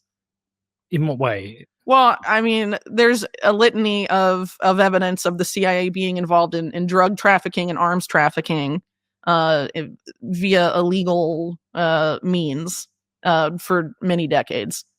And a lot of those networks that the CIA used go back to the same nexus. I mean, that's basically what volume 1 of my book is about. But why would they be in bed with these criminals? It's great business. The CIA in the OSS were really mostly Wall Street people, Wall Street lawyers and bankers. And it was great business for them to team up with these people. So basically, it's a new market. It's a illegal market with state protection. And so the CIA, more often than not, has gone over the competition for those markets. And that's why you have all these scandals, but no accountability for the CIA being involved in drug trafficking, arms trafficking, and all sorts of scandals over the years. But there's never been any accountability since, there was an effort with it at during the Church Committee in the late 70s. But since then, the CIA investigates itself and exonerates itself every time. Okay, so I'm just trying to get my head around this. So whilst the CIA, Central Intelligence Agency, is meant to be protecting U.S. interests abroad, they define U.S. interests, I think, as something than what the American public is. So if you look at the CIA's earliest coups, their earliest regime change operations, they were done on behalf of very powerful multinational corporations like Anglo-American Oil in Iran and the company in Guatemala. Right, but also maybe this is where she doesn't get into it as much, but we also know the origins are related to dark occultism, and Nazis come from dark occultism as well. Yeah, some of the earliest examples. So to them, protecting U.S. interests is protecting the interest not necessarily of the American people, but of massive American-based, multinational corporations. So it's all economic defense. In a sense, arguably economic defense, because wasn't the Guatemala? Didn't they remove a kind of socialist leader who wanted to return land to the Guatemalans? Yeah. Well, that historically has been the justification for a lot of it, and a lot of the justification was sort of Cold War era stuff. We don't want this leader to become close to the Soviets, ergo, we must remove him from power. But, the means of that have been pretty scandalous, especially if you look at, what came downstream of some of those governments in Latin America, for example. Chile being a notable example where, Henry Kissinger and the CIA in 1973 orchestrated a coup against Salvador Allende, and then Augusto Pinochet takes over. Mm-hmm. And, it's obviously a still very sore spot in Chilean politics. But objectively, there's a lot of things Pinochet did that are really indefensible. He teamed up with a German pedophile guy who ran this place called Colonia Dignidad with his government's approval. A lot of people tied to the Pinochet government were involved in basically trafficking babies that were stolen from their mothers and then sent to adoption agencies at the U.S. People made money off of this. And nothing was done. And he had a lot of really shady bank accounts, did shady arms deals. So, okay, the socialist guy is gone, but, was it really any, did it really justify all this other stuff? I mean, I'm probably going to get in trouble for getting into Chilean stuff just because, people will accuse me of defending one side or the other. But I think, obviously Pinochet engaged in behavior that was really, really bad and should, And it's interfering with the democratic process. Well, yeah, of course. I mean, people elect a leader, and then the CIA comes in and deposes them and puts in a dictator. I mean, they've done this around the world over and over again. And I mean, it's not even. They've also interfered in elections throughout Europe. They engaged in things like Operation Gladio, where that was basically teaming up with, the Italian mafia, interests of the Vatican. And the CIA-backed terror groups in Europe, those terrorist activities were blamed on left-leaning people in order to get people to vote with right-leaning parties to prevent European countries from affiliating themselves with the Soviet Union. But would they have even have done that? I don't know. I mean, it was a preemptive thing. And so, I mean, eventually, but I mean, again, this is how the CIA justifies the stuff to itself. I would argue that a lot of it was about economic interests. And at the same time, a lot of these actors were involved in sort of backrooms deals with, either Soviet intelligence, and, or Chinese intelligence or the Chinese military. That's sort of what the Chinagate thing ultimately circles back to. And tell me about that. Well, really quick, I want to bring up this point. So Samuel Pisar, very close friend of Robert Maxwell, who I'm sure we'll get into later. He was a lawyer, among other things. He testified to Congress in the early 70s about what he saw happening. And he talked about the rise of the trans-ideological corporation, where U.S. multinational corporations were basically entering into all these joint ventures and becoming extremely entangled with state-owned companies of the communist East in Russia and China. And he said that this was creating a new economic system of governance that was making the nation state irrelevant. And this is in the early 70s. And a congressman was like, well, do you think this is a bad thing? And he was like, not necessarily. And he was actually at the forefront of making that happen. And a lot of these people, including people like Robert Maxwell, did try and further that kind of vision. So ultimately, if that was happening at the early 70s and they admitted it, a lot of these actors that justified things out of the necessity of the Cold War, just like they justified it with out of the necessity of World War II, it really doesn't add up with what the public justification is. Is it even possible to understand what the mandate of the CIA is then? Because it seems very... Well, it's supposed to be to protect American national security. But national security for a long time has been this huge catch-all, right? Of course, yeah, that's and what the I US mean. has just skip forward a bit. Because if we know everything, it opens up everything. It's Pandora's box. Well, it is a Pandora's box. Yeah, sure. Because basically, if you go, as deep as and you could certainly go deeper. It basically shows that the world is basically run by a meta cartel. Explain that.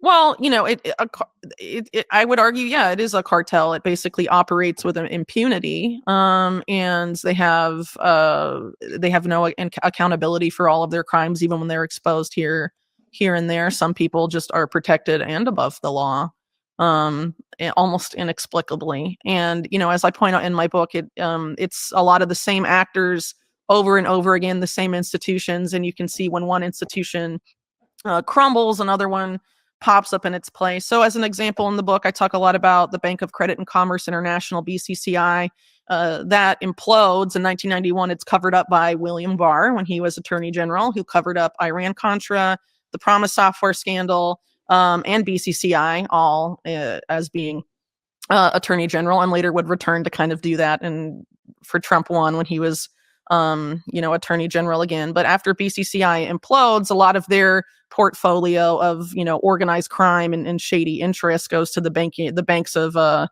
are sort of related to this guy named Edmund Safra. And Edmund Safra dies in his home, supposedly from the story is very bizarre, but from arson allegedly set by his American nurse because she wanted to set a fire and then save him from it, but then didn't save him from it. Yeah, it's fine. Anyway, he was very good friends with Robert Maxwell and a lot of these figures that pop up all over the place in the Epstein case. And then who absorbs his banks? HSBC. They basically take those over, and then HSBC gets exposed. I forget. I think that it wasn't the Panama Papers, but it was like one of those consortium of journalists that published these leaks, basically revealed a lot of prominent people that were part of these HSBC Swiss accounts that had been inherited from Safra. Epstein was one of them.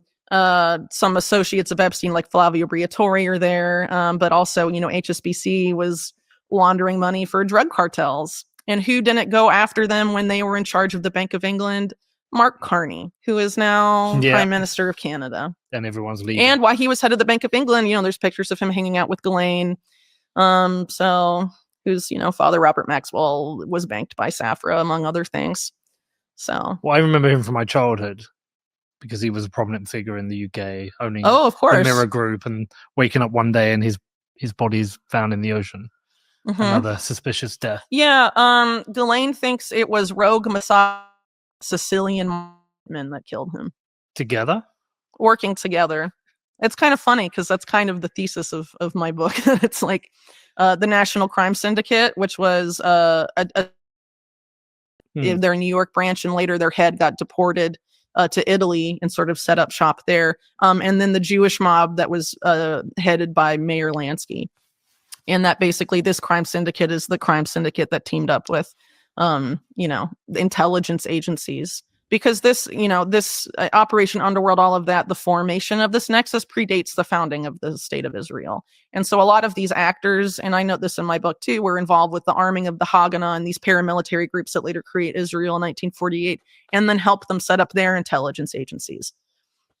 So that's sort of how you get all this overlap between, Mossad, Britain, CIA. It goes back to, the beginning of Israel's national security complex, really. I have this picture in my head of like a huge wall of pinballs with bits of string tying things together, but I think it all exists in your head. It doesn't all exist in my head. I mean, I have to put it on paper and plan it out too. I don't do the stereotypical, the conspiratorial pinboard thing. That's like the Always Sunny in Philadelphia meme. Like, I don't do that, but I mean, some of it does require mapping out because, I mean, think about how these people operate. These people could not have gotten away with all of this as it wasn't for mazes of holding companies, shell companies, occult. It is hidden. Byzantine offshore banks. And I mean, all the other things that enable financial criminality in today's world. So obviously the connections are similarly going to be labyrinthian and Byzantine. But they are there. Okay, but how do you make sense of it all?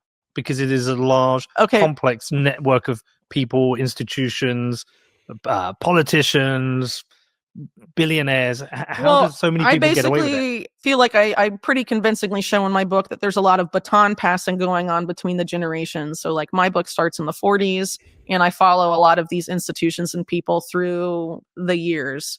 So, I talk a lot of very, very thoroughly, I might add. I've got the books here and the audiobook. And yeah, it's there's so many different names and dates. You've really got to turn through it. About how a figure named Roy Cohn, who was Donald Trump's mentor, and how he passed a lot of things on to Trump. How a lot of people that were in Cohn's network got involved with Robert Maxwell. Robert Maxwell hired them when he came to the U.S., including figures like Robert Keith Gray that were PR executives on their face, but also tied to the CIA, involved in sex blackmail, close friends with William Casey, who was CIA director under Reagan, among other things. And how they, got involved with Maxwell's entry into New York City, which is how, mainly how Ghislaine got so enmeshed in New York society, and also, teamed up with Epstein in that same period of time. So, all of this matters, and these connections are significant because this baton passing shows that this is a generational thing. And in the case of Maxwell, Robert Maxwell's children, at least the ones that were close to him, because you have two that sort of splintered off from the larger Maxwell clan, but are very open that, after he died, they were trying to figure out how to rebuild his empire and using his Rolodex of contacts to rebuild that. And they did it in doing so. You have Ian and Kevin doing all this interesting financial stuff after, their father's death. And then the twins, Isabel and Christine, make this search engine company and get involved with Microsoft and Bill Gates and all this stuff back in the 90s. And Ghislaine Maxwell was reportedly involved in that too. And then also very involved with Epstein and all sorts of other things, and eventually becomes one of the main people at the UN developing sustainable development policy for the world's oceans. The humble bee, a keystone species crucial to the survival of Earth's inhabitants. Here's how things would look if bees vanished. And here's how they'd look if humans vanished. But imagine if instead we became a keystone species by doing things the right way, by taking responsibility for our actions and becoming the solution. Iron mines the world's most responsible currency the right way. No thanks. Do whatever you want while you're on the yacht, but you try and get off, and you'll. Bitcoin is not aligned with natural law. Don't care what you say. No point in saying that scarcity is part of a synthetic reality or not part of the natural life, and then creating Bitcoin and then being like it's scarce, so therefore it has value and therefore it's natural law aligned, even though you've just said that currency is not scarce and nature is not scarce. So doesn't work. Not on board. Will drown, or they won't let you get off. You'll be popped off if you try and leave. So as long as you're like in the club, operating within the club's rules, you can act with impunity. But there's certain things you can't do in order to enjoy that impunity. So is it like a set of unsaid rules? You with us? I would not know. Yeah, but what's your suspicion? Because like I'm trying to understand how once you're in this thing, you start to feel like, okay, I can start trafficking weapons. I can start trafficking women, young kids. I can start doing financial deals. Like, how do you know you're in that club and you can get away with it? I'm not really sure, but let's take the case of Epstein, for example. Yeah. So it seems like Epstein's mentors in this world were a British arms dealer named Douglas Leese and a friend of Leese's named Adnan Khashoggi, who is a very infamous weapons dealer with ties to the Saudis, the UK, American intelligence, Israeli intelligence. No, that's Jamal Khashoggi. That's his nephew, I believe. Yeah. And Adnan Khashoggi, as an example, he was known for a lot of financial crime. He had a interesting appearance in the savings and loans crisis of the 1980s, for example. He banked with BCCI. He was a major arms dealer. And also he would basically he had a yacht. He would bring powerful clients, which of course include politicians, they include diplomats, they include businessmen, powerful people in general, onto his yacht, and there would be young women there to entice them. And people have alleged, including a head of a call girl ring active in Europe during the time that she said she was part of it, a sexual blackmail operation for its business. Right. And, ultimately, if you're someone like Jeffrey Epstein operating in that, and you see that Adnan Khashoggi can do that, and it's business for him, and you have no moral scruples, why wouldn't you? Especially if you're operating, with intelligence services which benefit you some sort of state protection. John Kiriakou, who's a former CIA analyst, has talked. Great recent interview on Joe Rogan, which was published after this, I believe. About how, in the CIA in particular, you want to cultivate a source because you need their intelligence, you need their information. It's essentially agency policy to give them anything they ask for in order to secure access to that information and that intelligence, even if it's kids.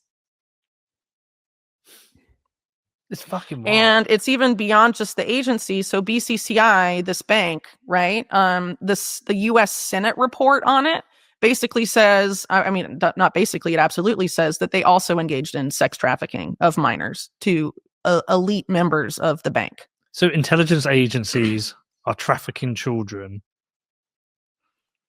Well, what's intelligence? It's information. Sure. Yeah. So any sort of access to information that you can use to your benefit, they want to secure that to get an edge over their competing intelligence agencies. And they will justify anything in the name of securing that intelligence. That's what Operation Underworld was about. We need intelligence from the mob, so we have to team up with the mob, even though it's bad to team up with organized crime. But then they become organized crime, right? But it's all organized crime. That's what I'm saying. It's all organized. From that point, it became organized crime. Well, even before Operation Underworld, this same national crime syndicate, like in New York, had taken over the Democratic Party because they took over the unions. And so, after they threatened a few people's lives, but to keep people here and there. And then they controlled New York's Democratic Party and then expand and basically take over take it over in other metropolises in the U.S. and bam, it's done. And then they do the same thing with the Republicans. So organized crime hasn't gone away. It's just rebranded. And the shape it's rebranded. Changed. They're philanthropists now. Well, like look at Leslie Wexner. Yeah, of course. Leslie Wexner's a great example of that. He's a weird guy. That's one way to put it. Yeah. So in the interest of just keeping this on the organized crime thing, Leslie Wexner, his tax attorney got shot in the face in broad daylight a few days before he was supposed to testify to the IRS. And Columbus, Ohio police obviously investigated this murder and produced this document that talks extensively about Leslie Wexner and his ties to organized crime interests. And that was destroyed by the police, supposedly destroyed by the Columbus chief of police. But this local journalist and attorney named Bob Fitrakis obtained it accidentally through a Freedom of Information Act request. And then when confronted with it, that police chief was like, "Oh, I thought I destroyed it. How'd you get it?" Openly admitted to try and cover it up. But I mean, Wexner, for his estates, hires people from Columbus PD, or at least did during that time, to be his private security at his developments like New Albany and places like that. So, and he's the most powerful man in Ohio, the richest man in Ohio by far.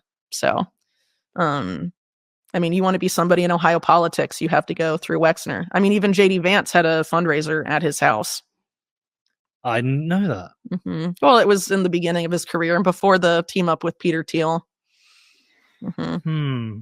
You're not a fan of Peter Thiel, are No, you? I'm not. One of the few in independent media that does not like him. We can get into that later. Can we get into that now? Sure, if you want. Yeah. Why? I mean, look, I can probably guess.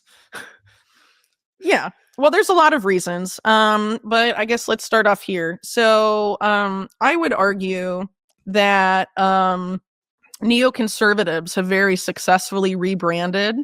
And I think Peter Thiel is a very important example of that. So Peter Thiel, as an example, Palantir has been in the news, right? He's a co-founder of that. So how was Palantir created? Well, there was this company that was being run. Bit of overlap here, guys, with the previous one, but I've seen this one when it came out a couple of months ago. I hadn't seen all of the previous one. And I've seen almost all, or a lot of Whitney's material, and I just find it very helpful to absorb all of the details because it is quite deep. Not company, sorry. It was a government program after 9/11 called Total Information Awareness. It was housed within the Pentagon's DARPA office. And the man they chose to put in charge of that was John Poindexter, who was the highest ranking member of the Reagan administration to be indicted for his role in Iran-Contra. Which again, the continuity of government stuff is relevant here. So eventually, it launches and whatever, but people are outraged by it because, as they rightly pointed out, it would eliminate constitutional protections of Americans' rights, specifically the right to privacy, among other things. It was a huge surveillance dragnet, and its goal wasn't just to surveil everything. It was to predict crime before it happens, predict terror attacks before it happens. I mean, it's like Minority Report was basically the end goal of it.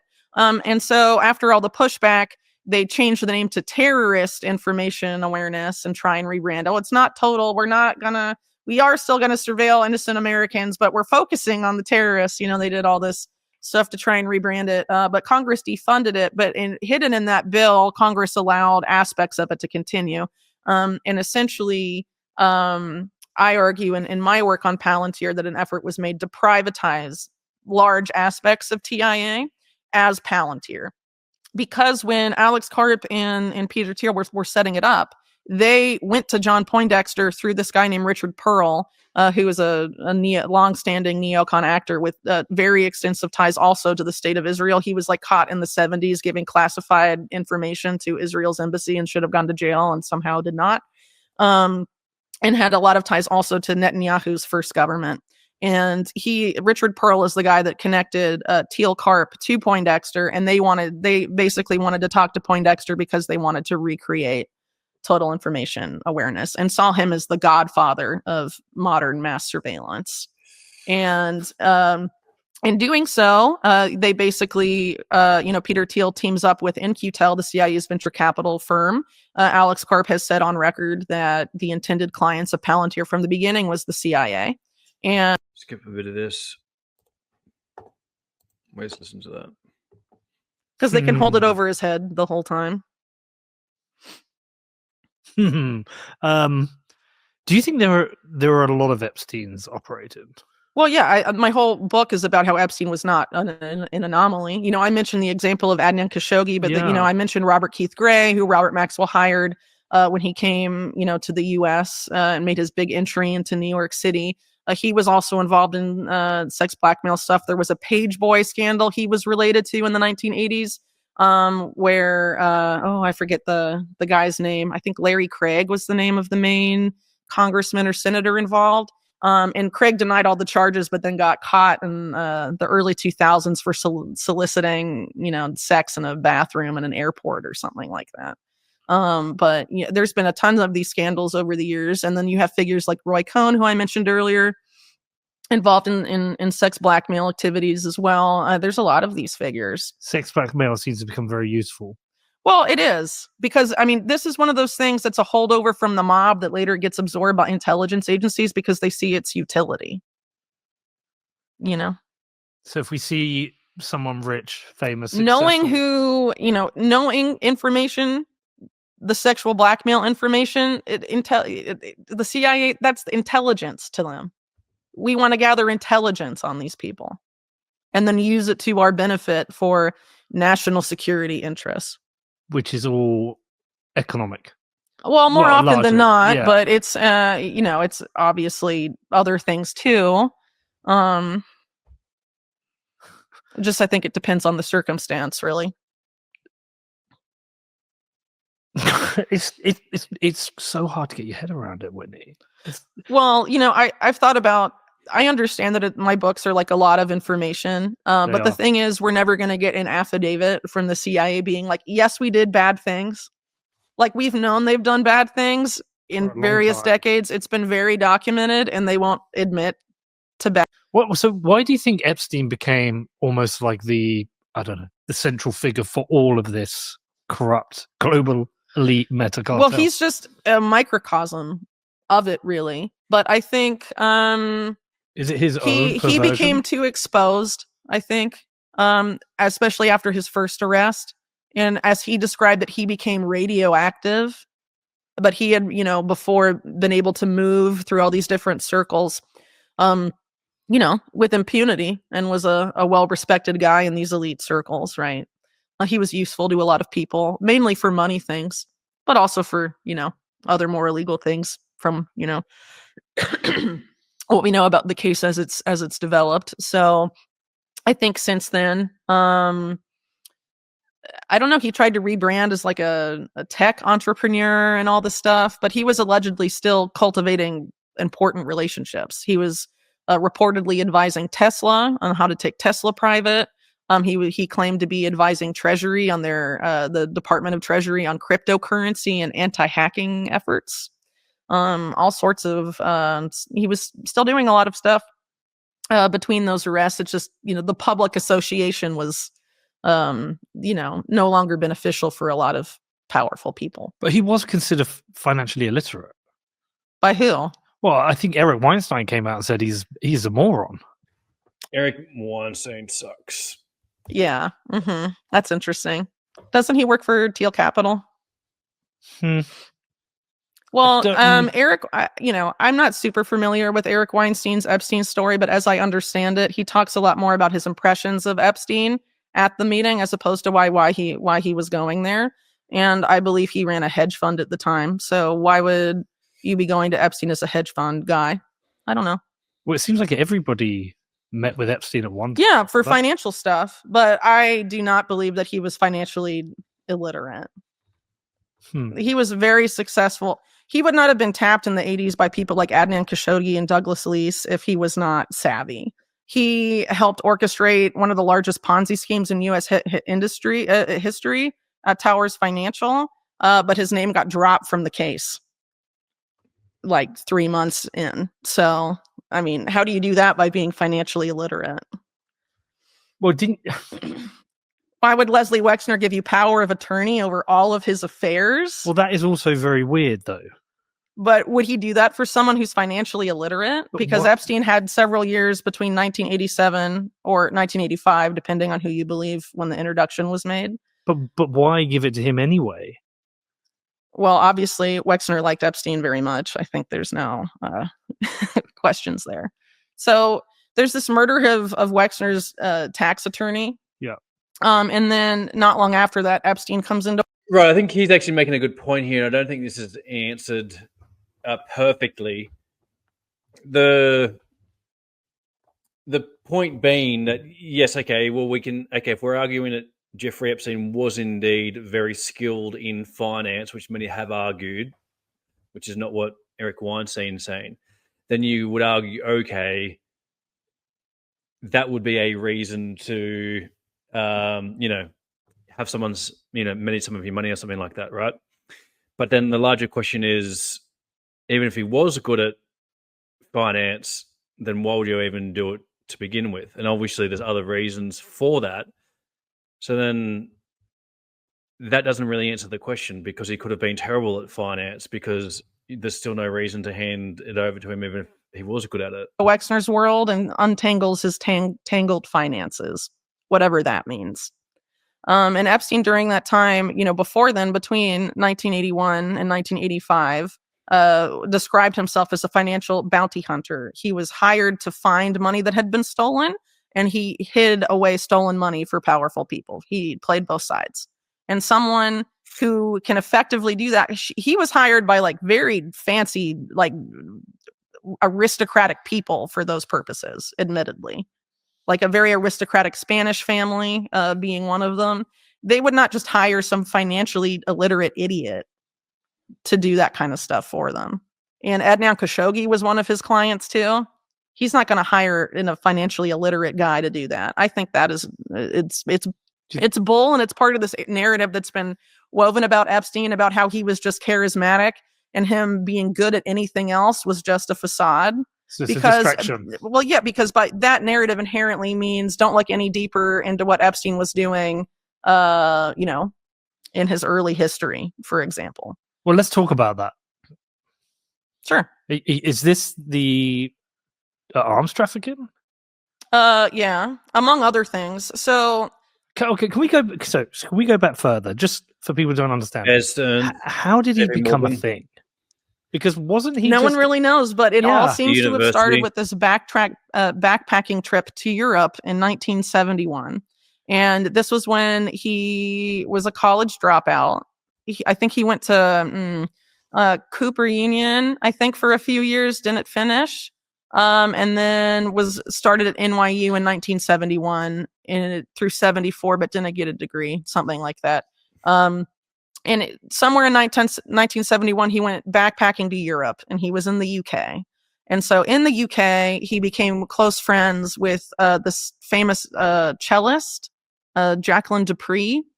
And reportedly, he claimed through her got sort of an in with the royal family at that point. I don't really know if that's true, but he comes back from that backpacking trip and he's hanging out at Jimmy Goldsmith's house. And Jimmy Goldsmith is an interesting figure. If you are a fan of Adam Curtis documentaries, you may remember him from the Mayfair set.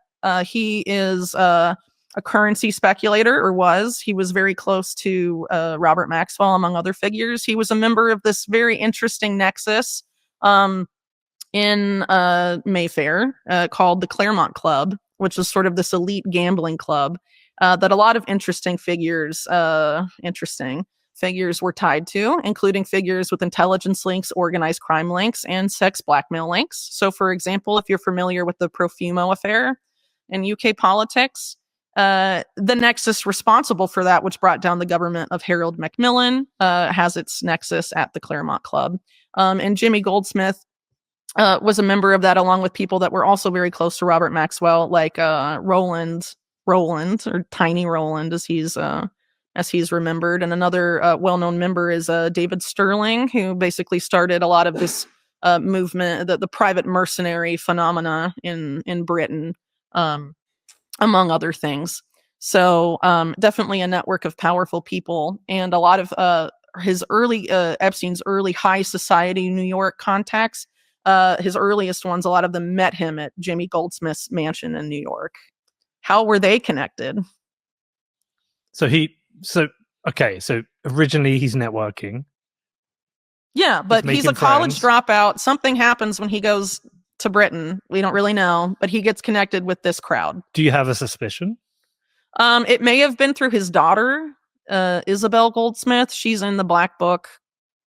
But I mean, it's hard to know. Also, Jacqueline Dupree was reportedly cultivated ties with sort of the New York Jewish community because she converted to Judaism in 1967. She was married, I think, to an Israeli musician, but she was close also to Itzhak Perlman, who's a famous New York musician. I think he's a violinist. I can't remember exactly what instruments he plays. Sorry. But he and Epstein had a pretty significant relationship also. But it's important to point out, when I say Epstein had a relationship with people, I'm not saying they had a sex blackmail relationship necessarily. What we're trying to untangle here is the truth of who Epstein was and why was he taken down, because I don't think he was taken down because in 2019 all of a sudden the US government became outraged about the sweetheart deal of 2007, 12 years after the fact, and then wanted to rectify some wrong. I think it was about something else. He pissed off somebody, or something similar that befell Robert Maxwell, for example. But anyway, stop becoming useful, too much heat, something. I have some theories. We can get to those later, but going back to early Epstein, so he's in this network with Jimmy Goldsmith, and he gets hired in 1974, which is the year he stops going to university for any reason, and gets hired at the Dalton School, which is this elite New York private school. And he's hired by Donald Barr, who's William Barr's father. Donald Barr had worked at the OSS, and which is the precursor to the CIA. And then after that had been involved in all of these programs to identify gifted children when they were, high schoolers and things like that. And Epstein would have fallen in that category. We don't know if there was a connection there, but Epstein graduated high school like 2 years early. He was a math whiz, and also got a scholarship to go to Interlochen, where he would later return to offend, actually, which is this kind of elite music school for really talented kids. And I think he went there because he was good at the bassoon or something, but he was apparently really good at math, and could play a lot of different instruments, and was reportedly very talented. And he obviously caught people's attention for some reason. Was it Bear Stearns from there? It was Bear Stearns from there. So it depends on who you believe about who hired him, but it was Ace Greenberg at the end of the day, who became CEO or the head of Bear Stearns, I think, in 1978. But there's a lot of people, there's a lot of baton passing here for responsibility. And I think that's kind of common now that Epstein is kind of an infamous character, right? Yeah. So the sister, his allegedly it was the daughter of Ace Greenberg. She denies it. It was she says it was some kid at school, one of her friends another kid at school. Their dad was friendly with Greenberg and recommended Epstein to Greenberg. I don't know. There's all these different stories, but there's an agreement that it was Greenberg that brought him to Bear Stearns. Okay. It's a little complicated, sorry, but basically, Epstein joins Bear Stearns in 1976, and by 1980 he's like a limited partner. He has a very meteoric rise at the firm. Oh yeah. He was basically Greenberg's protege, and then he leaves in 1981. There's a lot of different stories there. But it seems like the most likely explanation is that there was this SEC investigation, because the trade at the center of that investigation happens the day before Epstein resigns Bear Stearns. and the official story that he had been fined for not reporting something in the expense account appropriately. It doesn't really make sense with why he would like leave a job as a limited partner, netting him a lot of money for a fine that was relatively small. And then you have other Bear Stearns executives and Epstein himself say, "Oh, I wanted to strike out on my own and make my own business." At that point, there again a lot of conflicting information. But the SEC case revolves around the Bronfman family, insider trading involving Seagrams, and a lot of other people that are sort of in this network. One of the guys involved in that insider trading scandal later becomes a big part of Jimmy Goldsmith's corporate rating in the U.S. and his acquisition of this company called Crown Zellerbeck, and which is part of this. Well, I don't want to throw out too many names that confuses people. But Drexel, Burnham, Lambert, they're like the heart of a lot of the savings and loans and junk bond scandal, financial funny business going on in the 80s, and Epstein has a lot of ties to that crowd. And so Epstein appears to have been advised to leave Bear Stearns because of that investigation. I argue in the book it was probably to take heat off of Ace Greenberg, who would become CEO at that point. Epstein was his protege, and having him sort of go and take the fall for it made it a lot easier for them. But what's interesting about this too is that the lawyer for Bear Stearns up until a few weeks prior had been Bill Casey, who had just been tapped as Reagan's CIA director. So whoever Bill Casey left his whole legal portfolio to of all his long-time legal clients would have been the person to make that call. And then after he leaves, he, becomes involved in this financial bounty hunting where he's hiding and finding money for powerful people in, offshore shadow bank world. In 1981 is also where Casey brings in Khashoggi for Iran-Contra related purposes and all of that. And Khashoggi becomes Epstein's client. All sorts of things start to kick off. The same names keep coming up over and over again. And sometimes not even just say it's the family. Well, like I was saying earlier, we're not going to get a signed affidavit from like the CIA or, any intelligence agency talking about Epstein, including Israel's. So what are we left with? Well, we have to look at what is ultimately, I guess, circumstantial evidence, but you stack enough of it over the decades, you can show that something shady is definitely going on. And that's the reason my books are long and so detail oriented, is because that's all we really have in terms of open source intelligence to put all of this together. Right. And so that's what I tried to do.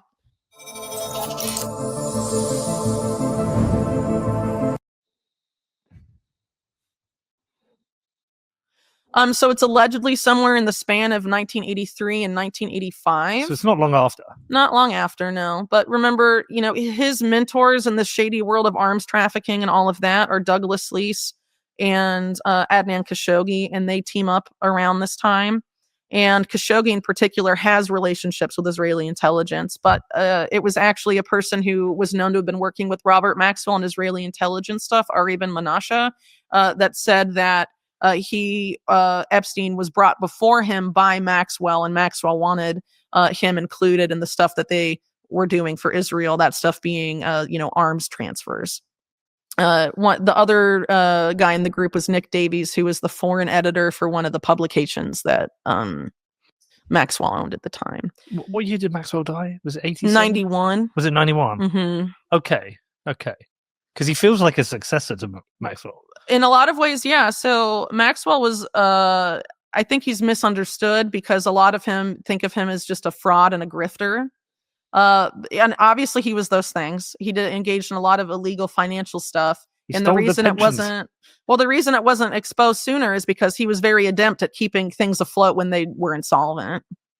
Right. Yeah. Moving money from here to there around. Yeah. And I don't think his kids, Evan and Keen and Evan could keep up with that or do it the way he could do it. But Epstein definitely was capable, I think.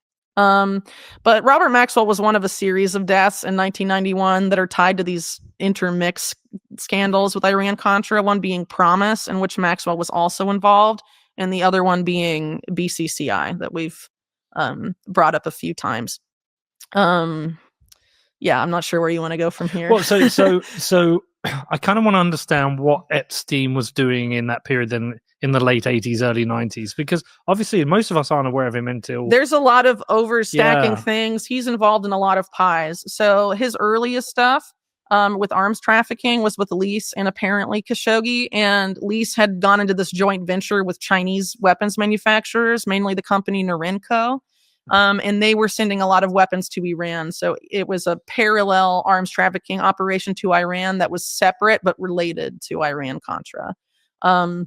And so that seems to be sort of his foray into it. And then obviously, Khashoggi is doing Iran-Contra. He's doing stuff in savings and loans and all other sorts of arms deals all over the world. And Epstein gets involved with Wexner in this period. He gets involved with Steve Hoffenberg and the Tower Financial Ponzi in this period. And he's doing this financial bounty hunting stuff. And a lot of the characters, that he gets involved with, and other characters that's not really talked about a lot, is Evangeline Gouletas. He ends up sharing an office with her for several years. And their attorney, the Gouletas family attorney, Alan Tesler, becomes involved with Leslie Wexner in this period. And he also is involved with the architect of the aforementioned Promise Software scandal, Earl Bryan, during this time. And so it all these people start to sort of meld into these same scandals in the 80s. And Epstein was absolutely sort of enmeshed in this crowd. What do you think drives the 80s? Is driving him at that time? Is it power and money? Is it just money? What drives all these people? I think it depends on what kind of person you are. Yeah. And I think it's pretty clear that Epstein was pervy. And when you're very powerful, you can get away with all sorts of stuff. And he was obviously sought after for his financial acumen. But I would say, again, it's offshore banking stuff. It's shady banking stuff that he was really good at. That was actually what he was sort of tapped at Bear Stearns for. He started he initially started being like an assistant to someone on the floor of the stock exchange, and by the end of it was advising their wealthiest clients on matters relating to esoteric markets and the tax code. So hiding money. Yeah. So I think it's pretty clear he was sought after, at least by these shady characters, for those purposes. Yeah. When does the tap on the shoulder from Mossad come? What's the point where... I mean, it seems like it's Robert Maxwell being sort of the earliest. But again, if you have, Lease and Khashoggi in the mix, it's possible it could have come a little sooner. But again, it's hard to know. But I mean, he had ties... Oh, it's important to point out that the head of Amman, which is the Military Intelligence Directorate of Israel, at the time that Maxwell sort of pushes out Epstein, was Ehud Barak. And according to Ari Ben Menashe, Ehud Barak was one of the higher ups that Robert Maxwell referenced as having approved Epstein before he introduced him to Epstein. Huh. But supposedly Ehud Barak says that he didn't meet Epstein until like the late 90s. But there's a lot of these cases where people say, no, I met him way later, and all of this that have turned out to like not be true. Like Bill Gates, for example, saying it was like 2011 was their first meeting. That was bullshit. Yeah. Okay. It's because we go from him being a guy involved in financial things to maybe some arms deal to a guy who owns an island. Yeah. And it's hard to know how that happened, but I think it's somewhere in the late 80s, because Robert Maxwell in the late 80s sort of plans his entry into New York from the UK. He decides he's like not liked very much in the UK at that point. And he talks about how when he goes to New York, people like love him and how he thought that was great. But that isn't like the only reason. One of the main motivators here is that he was picked by this Wall Street bank, Rothschild Inc. It was created by the Rothschild family because they felt like they had neglected Wall Street. Okay. And wanted to sort of reestablish their dominance in New York finance. That's how they described it to the New York Times. And so they focused on mergers and acquisitions initially to get their foothold. And so they picked Jimmy Goldsmith and Robert Maxwell to be sort of their corporate raiders from their UK banking interests that made the entry for Rothschild Inc. in mergers and acquisitions into the US. And so you have Jimmy Goldsmith do the Crown Zellerbach play that I mentioned earlier, and you have Maxwell take over Macmillan, among other things, as part of this push into the US, financial system, basically. So in the same period of time that's happening, Robert Maxwell has developed a very close relationship with this mobster named Simeon Mogilevich. And he's helped him gain access not only to the U.S. financial system, but also the Israeli financial system by getting him a dual citizen passport, basically, through Israel, where Maxwell had a lot of connections. And it's known now, thanks to the work of Gordon Thomas, that it was and also Seymour Hersh, that, it was a very close relationship between Maxwell and Israeli intelligence. So he used that to facilitate the entry of this mobster into these different financial systems. And Maxwell actually built an alliance between people like Mogilevich and organized crime groups all over the planet, as far as the Japanese Yakuza, basically. So Maxwell should be known for a lot more than just stealing the pensions. Stealing pension funds. Yes. He should, of course, be known for that, too, because that's terrible. But he should be infamous for a lot more. And so he's making his entry into the U.S. for these reasons, among other things. And he is sort of, when he gets there, he's tapped on the shoulder by these people that are all close to Leslie Wexner. They are members of this group that was established the same year, 91, that's called today the Mega Group. It's Wexner, Bronfman, and this guy named Lawrence Tish, the Crowns, Lester Crown. A lot of them have organized crime ties historically that arguably persist to the present. And Bronfman's important here too, because after BCCI collapse, I mentioned earlier, Edmund Safra sort of seemingly taking over a lot. So one of those Safra banks was Bank of New York, and Edgar Bronfman was intimately involved in that at the time that it sort of became affiliated with Mogilevich financial interests, among other things. And Robert Maxwell starts having a lot of famous New Yorkers on his yacht, on the Lady Ghislaine, a lot of whom are tied to organized crime in some capacity, like Steve Ross, the former head of Time Warner, who built out the company that would eventually become Time Warner out of an organized crime front company, among other things. You have, there's a picture of him also with that guy Ross in Trump. That's pretty famous now. And also in that picture is John Tower, who was on the Maxwell and also Israeli intelligence payroll to facilitate their role in the Promise scandal in that picture. And Trump, of course, had ties to, through Roy Cohn Roy Cohn was a guy that straddled political power in Washington with organized crime. He was a mob lawyer, but he was also very close to like the Nixon administration and then later the Reagan administration, very close to Bill Casey, and all sorts of other actors of relevance here. So this is an incredible swamp that Maxwell is swimming in this time, but he's basically sent there for this very powerful banking dynasty, but is also sort of fronting for a lot of these, criminal interests. And one of the people he hires to help guide his entry into the U.S. because he wanted to gain influence with all sorts of powerful politicians and powerful people is Robert Keith Gray, who, as I mentioned earlier, not only had close ties to Bill Casey, Roy Cohn, and all of these guys, but was also a known blackmailer. So that might be where it started. How do you really want to influence politics and powerful figures in New York? You need intelligence. Need intelligence, yeah. You need someone as a front to help gather that intelligence. Yeah. Well,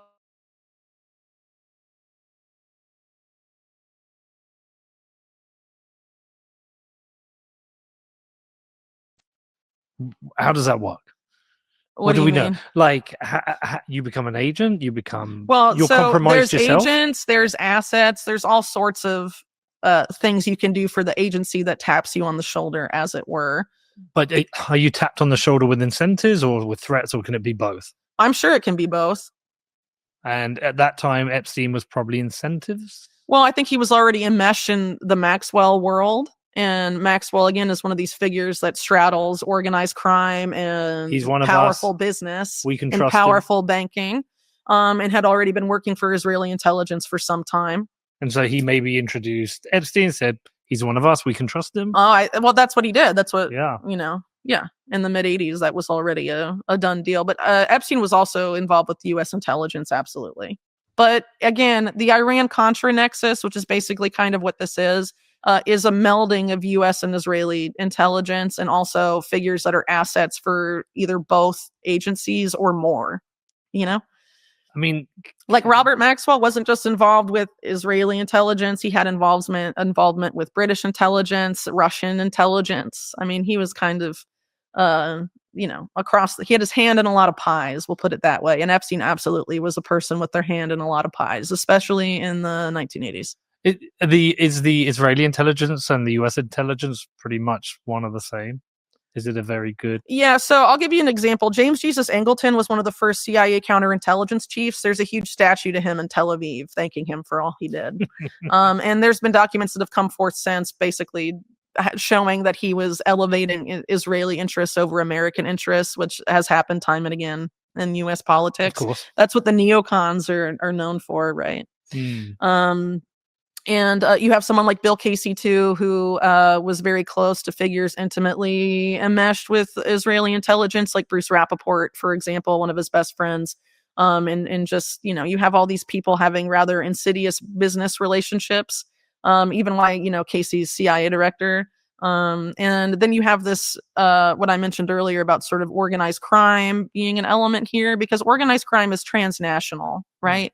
And so this national crime syndicate that I've mentioned a few times is also a transnational thing. So Bruce Rappaport, who, is an Israeli nominally, he'd come to visit Bill Casey when he was CIA director. They go golfing together. His chauffeur would be a mob guy, an American mob guy, and there's a lot of examples of, the organized crime being all over the place. So some of my more recent work on the broader Epstein network focuses on Italy and some of the people there. And they seem to really all come from this nexus that was exposed in the 80s, this P2 lodge or propaganda do, it was called. It was a huge scandal in Italy. A lot of people, it involved a lot of politicians, bankers, very powerful people that were basically meeting in secret. It was labeled a subversive organization by the government. It was operating as a Freemason lodge. It was connected to the collapse of several prominent banks. One of the main guy that was going to go to trial for all of this, Michelle Sindona, was under 24/7 police watch to make sure he wasn't popped off. They were inspecting his food, everything, and someone slipped cyanide in his coffee and he died. So, okay. But anyway, the biggest, the guy that came out of P2 that ended up becoming very powerful and famous after the scandal is Silvio Berlusconi. Yeah. And even the current government of Italy is very affiliated with Berlusconi. But he liked his bunga parties, didn't he? Yeah. Well, so when he was prime minister, he, had these bunga parties, as they were called. And one of the main, she was a teenager at the time, 17, she was a focal point of it. I think her nickname in the press was Ruby or something. It's remembered as Rubygate.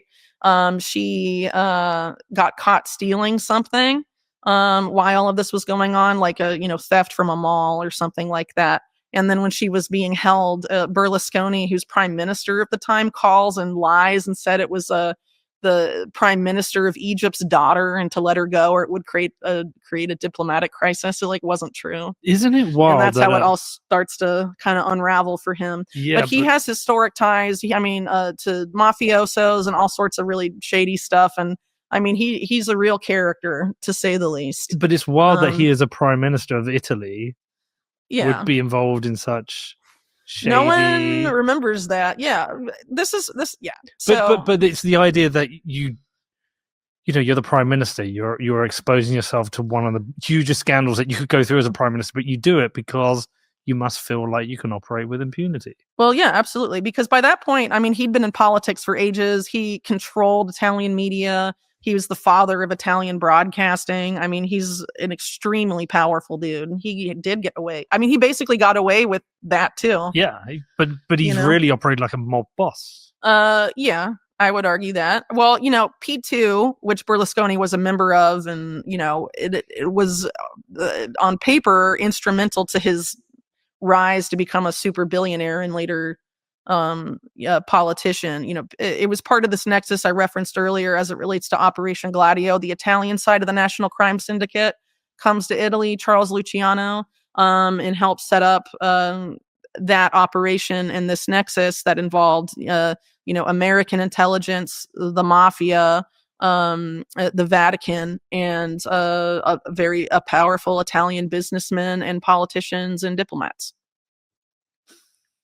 There's this layer through everything. There's multiple layers. There is a layer. Well, there's multiple scandals that have all been memory holed, and there's been no accountability. So, like, I bring up a scandal like that, and people are like, "Whoa, what?" But in a world where things make sense, that would be known about, and accountability would have happened, and would have been like, "We're never doing that again." Well, I remember the whole when the Bunga Bunga Party stuff came out, and they're like, "Oh, well, this." Oh, I'm talking about P2. Oh, P2. Okay, but what I'm saying is, on these layers, there's through all of this, there is a layer of organized crime, a layer of intelligence agencies, a layer of big business and rich people, and then this other layer of young girls. Yeah, they like teens. Dark occultism. They do like teens. Mm-hmm. They do like teens, but it's a layer. All these layers exist. Mm-hmm. Yes, they pop up over and over again. I mean, I don't know. Again, this is what I tried to show, the redundancy of how this keeps happening, the same names, the same people, and also the same cycles of impunity and no accountability. Can you make sense of it? Well, I tried to in the books. Not sense as in piecing the piece together, the logic of how we exist in a world where this is just happening. Oh, yeah. Okay. So perception management is how we exist in this and don't really know. Sure. Well, the same guy that made PR is the same guy that made propaganda. It was Edward Bernays, Sigmund Freud's nephew, who basically weaponized psychology against the whole world because PR is propaganda for corporations, right? And so he developed both jointly. Okay. So back to Epstein. How do we get from a tap on the shoulder, friends with Maxwell, to this point where he's now in with Clintons and Trumps? With all this like high society of US. Maxwell dies in 91, and that's the first year that Ghislaine and Epstein are, seen out publicly dating. But Epstein had several girlfriends in this period. And he took many of them on his Clinton White House visits, which began in 1993. The first one was not Mark Middleton. It was Robert Rubin that was inviting him. And Robert Rubin, is he dead? No, but his deputy was Larry Summers, who, as we all know now, had a very cozy Epstein relationship. And, Robert Rubin and the repeal of Glass-Steagall, it was... Rubin had left to go work for Sandy Weill, and that's the reason why Glass-Steagall had to go away, so that Citigroup could merge. That was a Clinton policy, right? Well, the repeal of it, yeah. Larry Summers was also a Treasury Secretary under Clinton. But at the time Rubin effected that Epstein visit, he wasn't Treasury Secretary yet, because I believe Clinton had 3 Treasury Secretaries, Rubin and Summers being the latter 2. The first one was Lloyd Benson. And so at that time, Rubin was head of the National Economic Council, but he had previously been head of one of the top people at Goldman Sachs. And Goldman Sachs was one of the main banks involved in Robert Maxwell's funny money stuff involving the pension funds, by the way. So I wonder how Robert Rubin and Epstein could have possibly met, but it might be somewhere in there because Goldman Sachs was Maxwell's banker. All right. So the Clintons, the connection. Would this be the Israeli connection saying we want you to get closer to the Clintons? Is this himself just wanting to get closer, just elevating his place in society? Well, Ari Ben Menashe, who I mentioned earlier, said that his understanding was that the sexual blackmail stuff of Epstein was done for Israel with the purpose of blackmailing Bill Clinton. And a lot of the other politicians that are,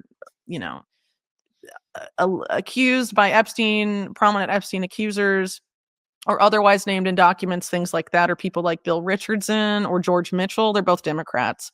So if you're Israel and you're trying to influence American policy, it would actually probably behoove you to largely blackmail Democrats, because Democrats are the ones that, at least in turn, they posture anyway, of being more sympathetic to Palestinians than Republicans. So you don't really need to blackmail Republicans to take your side when it comes to negotiations related to the Israel-Palestine conflict. And what's interesting is, there's a couple other figures that ended up having unusual relationships with Epstein that were related to some of those big agreements on between Israel and Palestine during the Clinton era. So one of them was later on head of the International Peace Institute, which Epstein donated a lot of money to. But he also gave personal loans and other things to this guy who had to step down. His name, I think, was, I don't know how to pronounce it, but his last name was Rod Larson. And he was one of the lead negotiators on the Oslo Peace Accords in the early 90s, as an example. And George Mitchell was known as a negotiator involved in this kind of stuff too. So it seems like a lot of targeting was kind of done there. And also, allegedly, there's been a lot of work done. I forget the journalist's name, David Harbour, I think it is. Anyway, he went over tons of documents and other things and basically showed that the Monica Lewinsky thing, Israel knew about it first, and that there was a lot of pressing of Clinton on that point by Netanyahu to get something more favorable for Israel during negotiations then. And also you have figures like Ehud Barak and another member of the aforementioned mega group, Michael Steinhardt, being instrumental in pressuring Clinton to pardon Mark Rich in the final days of his time as president. It was one of those very last-minute pardons that are usually pretty controversial, and Clinton's not the only one to do that. Trump has done some of them, and pretty much every recent president has controversial pardons made at the last moment, like Biden's, were Fauci and his own family and things like that. So it's become, unfortunately, a pretty common practice. But Ehud Barak was, is reported to have screamed at Clinton about pardoning Mark Rich. So, former prime minister and defense minister of Israel screaming at the U.S. president, telling him what to do, and then he does it. Interesting. It's a useful tool for a president on the final days. Yeah, so it's important to point out, though, that Mark Rich, he was a commodities guy, and he was a fugitive from the U.S. for a long time because he disobeyed U.S. sanctions and was selling oil or engaged in commodity sales to basically benefit Israel, but was engaging in transactions with Iran and other companies that were on the naughty list of the U.S. government at the time. But he was a very well-known, and it's very well-documented asset of Mossad and Israeli intelligence, and had a lot of overlap with that. And a lot of people that worked for him were on Israeli intelligence payroll. And he also had a lot of, his company, Glencore, I believe now is Nathaniel Rothschild is one of the main people there and has been for some time. So he's, the new head of the British Rothschild branch. So he went to the White House quite a few times, and Bill Clinton was listed on his plane a lot. Well, so the plane rides that we really know about with Clinton and Epstein happened after Clinton left office. But okay. Epstein was meeting at the White House while Clinton was in office, and he was bringing women with him. And maybe he met Bill Clinton. We don't really know because there hasn't been a lot of transparency. We just know the people who were signing off, the people in the White House that signed off on the meeting from the visitor logs. So like Jeffrey Epstein is coming, someone writes it down, and then they say, who was the person that authorized them to come, right? So some of those meetings could have involved Clinton. We don't really know, but it's very possible. But what's interesting, all we can really look at are the people that we know he was meeting with, who signed off on it. So like I mentioned, the first one was Rubin. And then after that, almost all of them are Mark Middleton, who later ended up, yes, dead under very unusual circumstances, to say the least. So what was Clinton's connection after he left office? Why was he spending? Oh, because Epstein was basically helping him set up the Clinton Philanthropies. That's the Clinton Foundation, the Clinton Global Initiative, the Clinton Health Access Initiative, which is what a lot of those flights to Africa were about. And that's a lot of the people that were in Clinton's network, like Doug Band and a woman, I forget her name, but she was the lady that basically created on paper, the Clinton Health Access Initiative, and what a lot of the Africa trip was about, that included people like Chris Tucker and Kevin Spacey and some of the more infamous flights that are known about. Hold on. So was he taking the Lolita Express? It's like they're laughing at us. Were they taking That's that? the nickname for it, yeah. Would they? Oh, it wasn't. Sorry, I assumed that was. No, that's not the official name. Oh, I thought it was. No, I it's was just like, his they're private laughing plane. at us. Yeah. I don't think it had. So he was taking that plane to Africa. Yeah. And he also went to Asia with Epstein. But it's like it wasn't a great plane, right? It was a crappy 727. I don't remember the I think it's exact make 727. and model, but yeah. I'm a bit of a plane geek. You can get better. Okay, well then you know better than me. I think it's a 727. The planes, as it relates to Epstein, I'm most aware of are Southern Air Transport, which we should definitely talk about. Well, tell me about that. Well, because it relates to the Middleton stuff. Okay. So Middleton, at the time Epstein is meeting with him, is involved in this scandal that sort of revolves around Clinton's re-election campaign in 96, I guess, but it is much more than that. It's remembered today as a campaign finance scandal, where basically people that were not citizens of the U.S. were funneling a ton of money to the DNC, the Democratic National Committee, illegally. And that was absolutely happening. But a lot more was going on. A lot of these businessmen, they were Chinese, and they were all trying to get access, most of them, to Ron Brown, the Commerce Secretary. He's the one that we brought up earlier because he died in the suspicious plane crash, along with the department, the sub-department in the Department of Commerce that was most targeted with this group, which is the ITA. I think that's International Trade Administration. Pretty much the top staff of that department was taken out with Ron Brown in one go. And the guy at the airport that was allegedly responsible, the navigator, was found dead of an alleged self-inflicted shotgun wound to the chest like 2 days after. And Ron Brown had a wound in his head when he was found in the plane crash that is, if you look at it objectively, it's a bullet hole, and that was not inflicted by the crash. No survivors. So on this podcast, you are definitely hearing me talk about Bitcoin a lot. Well, why? We live in a really Indonesian guy that's in bed with the Chinese government. So it's a little broader than just Chinagate. And essentially what I would argue is going on is that sensitive U.S. military technology was being given to the Chinese military in exchange for Chinese weapons being smuggled really into the United States. So why would they do that? Well, the U.S. was the Chinese, the number one spot for Chinese weapons purchases up until they were banned by Clinton. And part of that was an exchange to get Congress to grant China most favorable nation status for trade, because they didn't have that before and they wanted that. And it was a major impediment to the U.S.-Chinese economic relationship that exists today. Because if you aren't an MFN or most favored nation, it's much harder for you to establish that kind of, economic dependency, really, which is what it's developed into. Everything is made in China. It wouldn't have been as easy to sort of establish that. But anyway, they still wanted to sell the weapons to somebody. The Chinese weapons market lost its number one customer. So how were the weapons getting in? Around the same time, Jeffrey Epstein, who has power of attorney over all of Leslie Wexner's affairs from 93 on, and Wexner's business interests start basically negotiating the relocation of this airline called Southern Air Transport from Miami, where it had been located, to Columbus, Ohio, where the Limited and Wexner's business interests are based.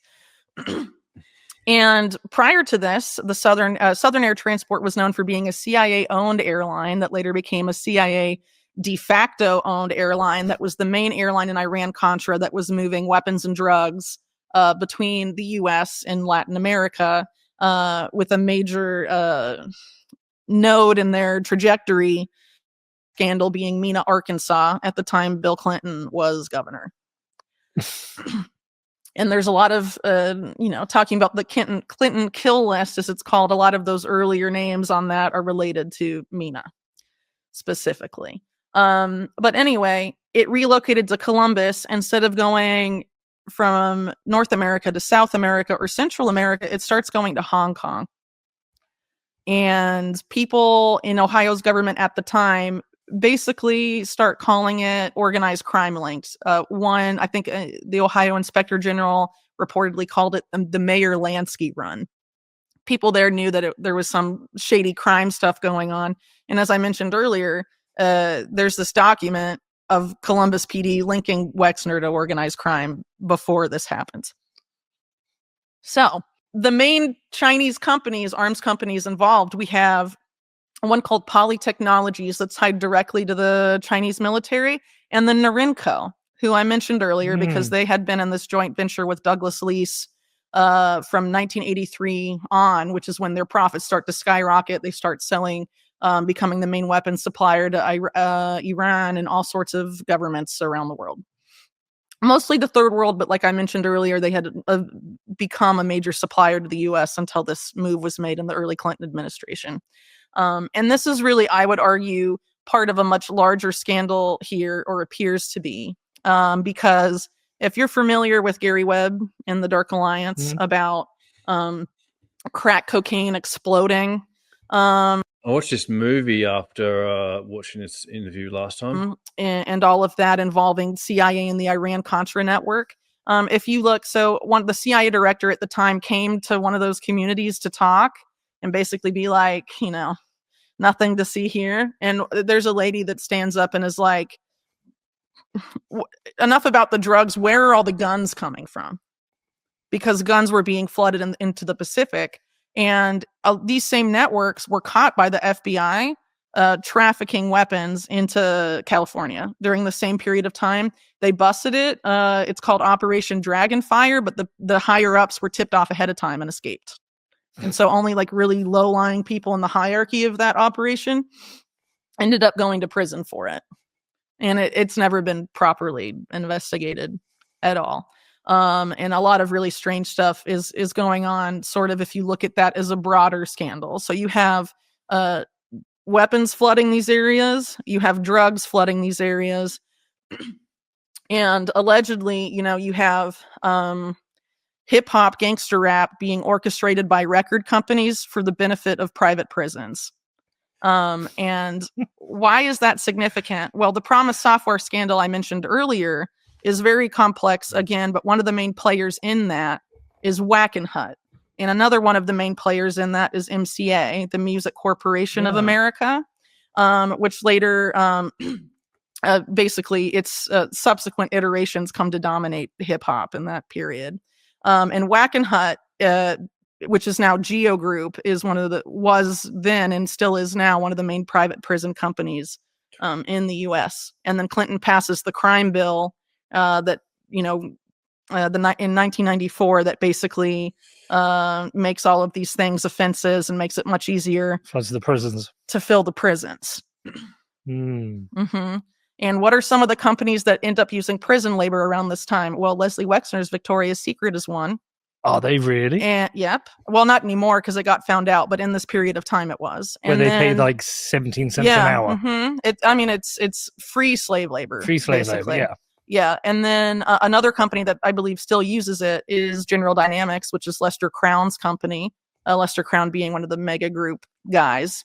And then, some of the biggest corporations in the world. One of them is Walmart, which has longstanding ties to the Clinton family, the Waltons, and all of that. So it's very messed up and should be investigated. It has not been investigated.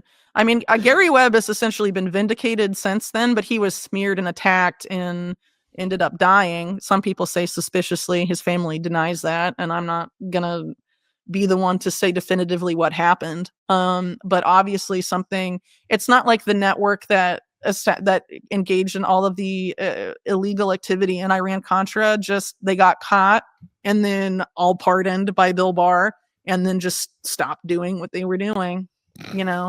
That's not how this stuff works. It's just like BCCI. BCCI implodes and gets found out. The people using it and the people running it didn't just stop. At least the people pulling the strings, they need something else to service their interests in those ways. So they make something else, At what point did Mark Middleton decide to hang himself and shoot himself in the chest at the same time? It was 2022. Oh, so And quite so recent. it was well after the Chinagate stuff had presumably been forgotten about, but it was shortly after the Daily Mail actually was the outlet that did it, of all outlets, revealed the full extent of Epstein's visits to the White House and showed that most of his meetings were with Middleton. Because before that, it was thought to be only like, I think, 3 or 4 meetings, mostly about a White House fundraiser that Hillary Clinton was running that was also very suspect. I talk about that in my book. It was supposedly to redecorate the White House. It probably was not. But where's the overlap with Trump? Because he was hanging out with Trump in sure, but Trump, back in the 90s and Yeah. 80s, he was like a Democrat. He was friends with the Clintons, So right? it's just part of that crowd. Yeah, sure. But I mean, the Epstein-Trump thing, there's kind of different angles there, because when Clinton was president, it's not like Trump was in and around the White House then. I mean, obviously, Yeah. Trump as a politician comes later. Trump was bailed out in the early 1990s by, Rothschild banking interests, the same banking interests that had brought Robert Maxwell to New York. They're on the same yacht. Roy Cohn is part of that network of that are, enmeshed with the people that Maxwell is hiring to advise him on how to best influence New York high society and DC politics. So and before that, Trump had, in I think 87, taken de facto control of this, company that was created as a CIA front and had years of being tied to the mob, called Resorts International. And he used that to kind of try and establish himself in Atlantic, New Jersey. At the time, they were trying to make Atlantic City the new Vegas, right? He did, as I understand it, kick Epstein out of Mar-a-Lago, right, for being a bit weird and creepy. Yeah, that's so there's conflicting stories again about why they parted ways. So Trump has now said it's because Epstein was poaching employees. The most famous poached employee is Virginia Giuffre when she was like 15 or something like that. But there's also, it seems like their relationship soured because they were both trying to compete for the purchase of this Palm Beach property, this mansion.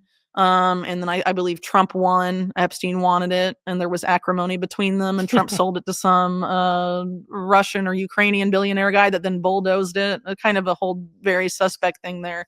But, a lot of Trump's real estate interests, the Russiagate stuff, a lot of it was, looking at some of these shady Russian figures that had done real estate deals with Trump in the past, because Trump is a real estate guy before he was a politician.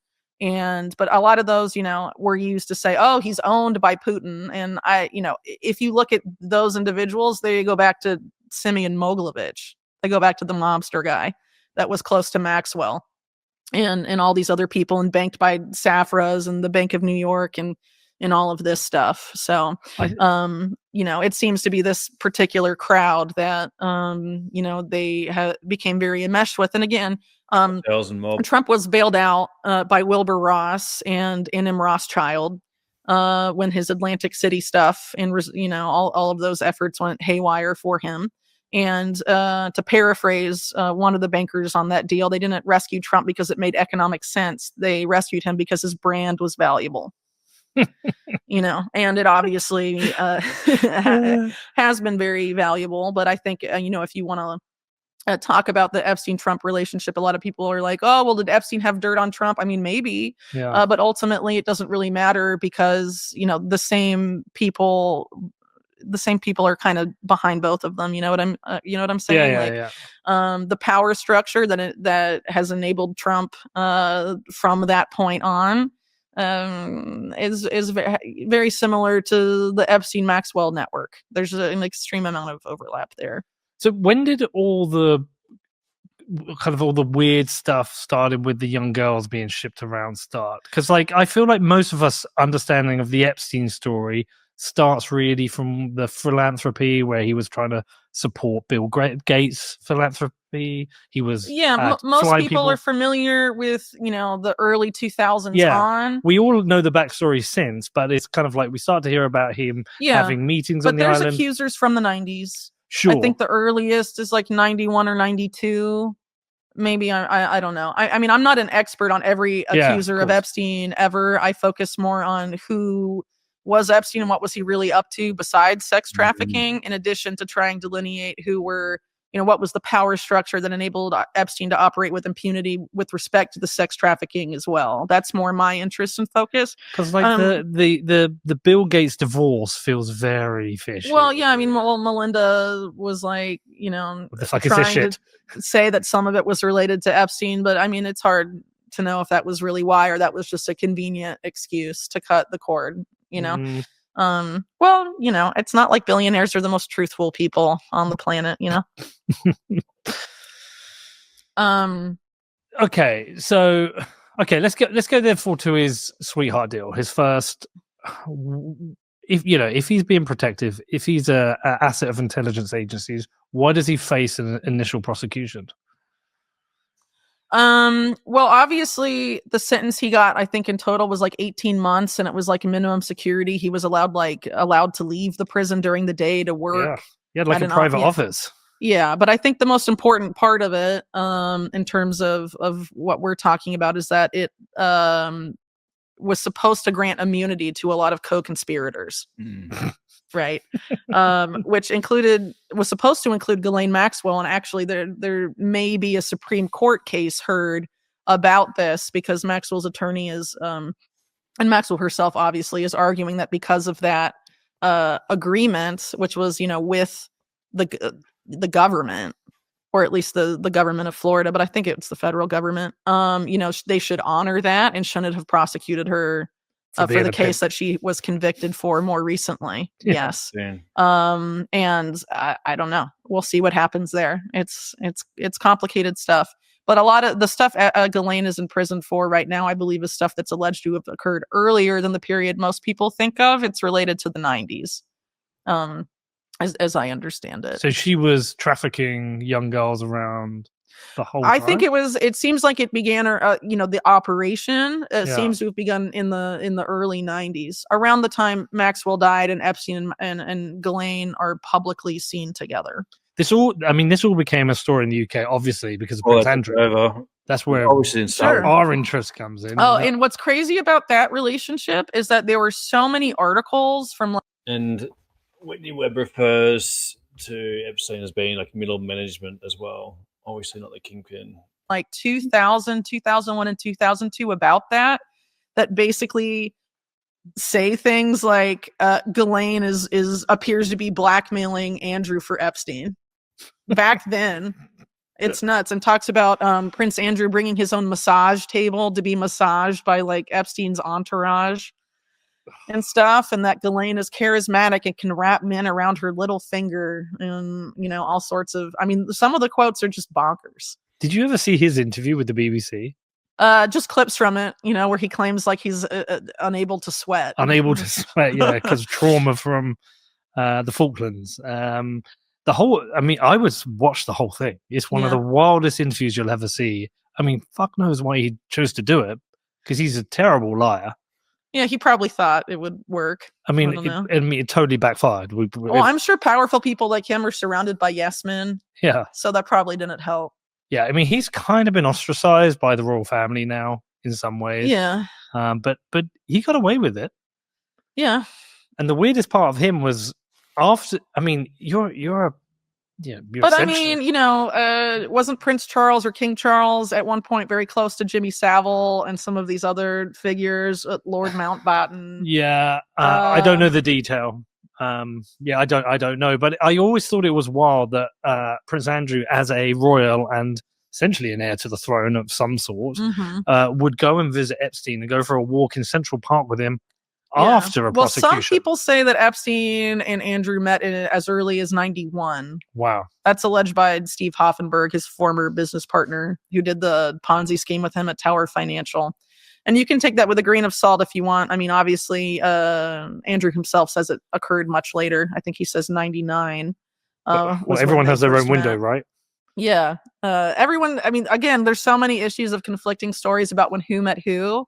in the Epstein story, but it's because people want to absolve themselves of responsibility as much as possible. Yeah. So obvious again, reasons. it's kind of complicated there, but there's allegations of it going back earlier. But what's interesting is that when Andrew was publicly known to be with Epstein and Ghislaine, and it was the subject of much media speculation in the UK, which is, 2000 to 2002, roughly. Andrew in that window is appointed to this role where he's the UK representative for international trade and investment. And in doing so has a major role in arms deals. Yes. Specifically lobbying on behalf of BAE Systems, which is a major UK defense contractor that previously worked very closely with Douglas Leese. In the Thatcher era, Leese was responsible for getting the Yamaha deal signed to benefit BAE. And that is one of the reasons for the extreme closeness to this day of British and Saudi interests. We haven't talked about Leon Black yet. No, we can. We can. Well, so I think a lot of people want to see a black book of who the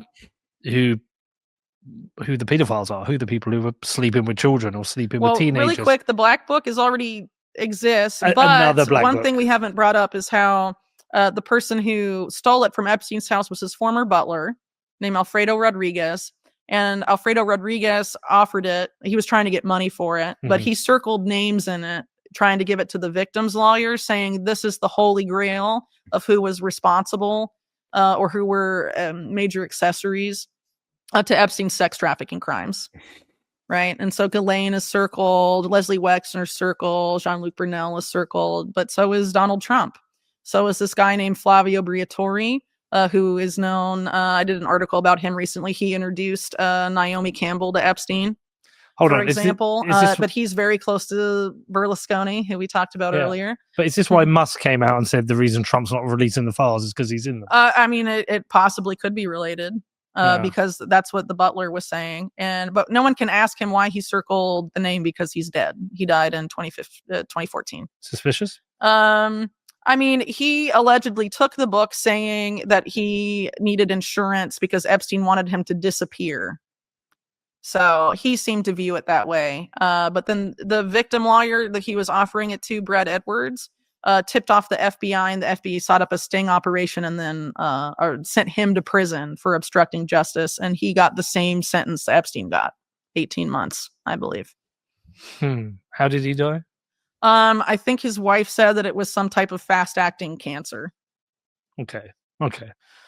But either way, he can't be asked about it. But that does seem significant because, some people have said, oh, well, he wanted money, so he was just circling names of billionaires. But there's people in the Black Book that were much richer than some of the people circled there. Certainly much richer than Maxwell or Jean-Luc Brunel. Obviously, Leslie Wexner and Trump are very rich. And some of the other names aren't nearly as rich as other people that are in this book, like Tom Pritzker, who runs Hyatt Hotels, who is fabulously wealthy, for example.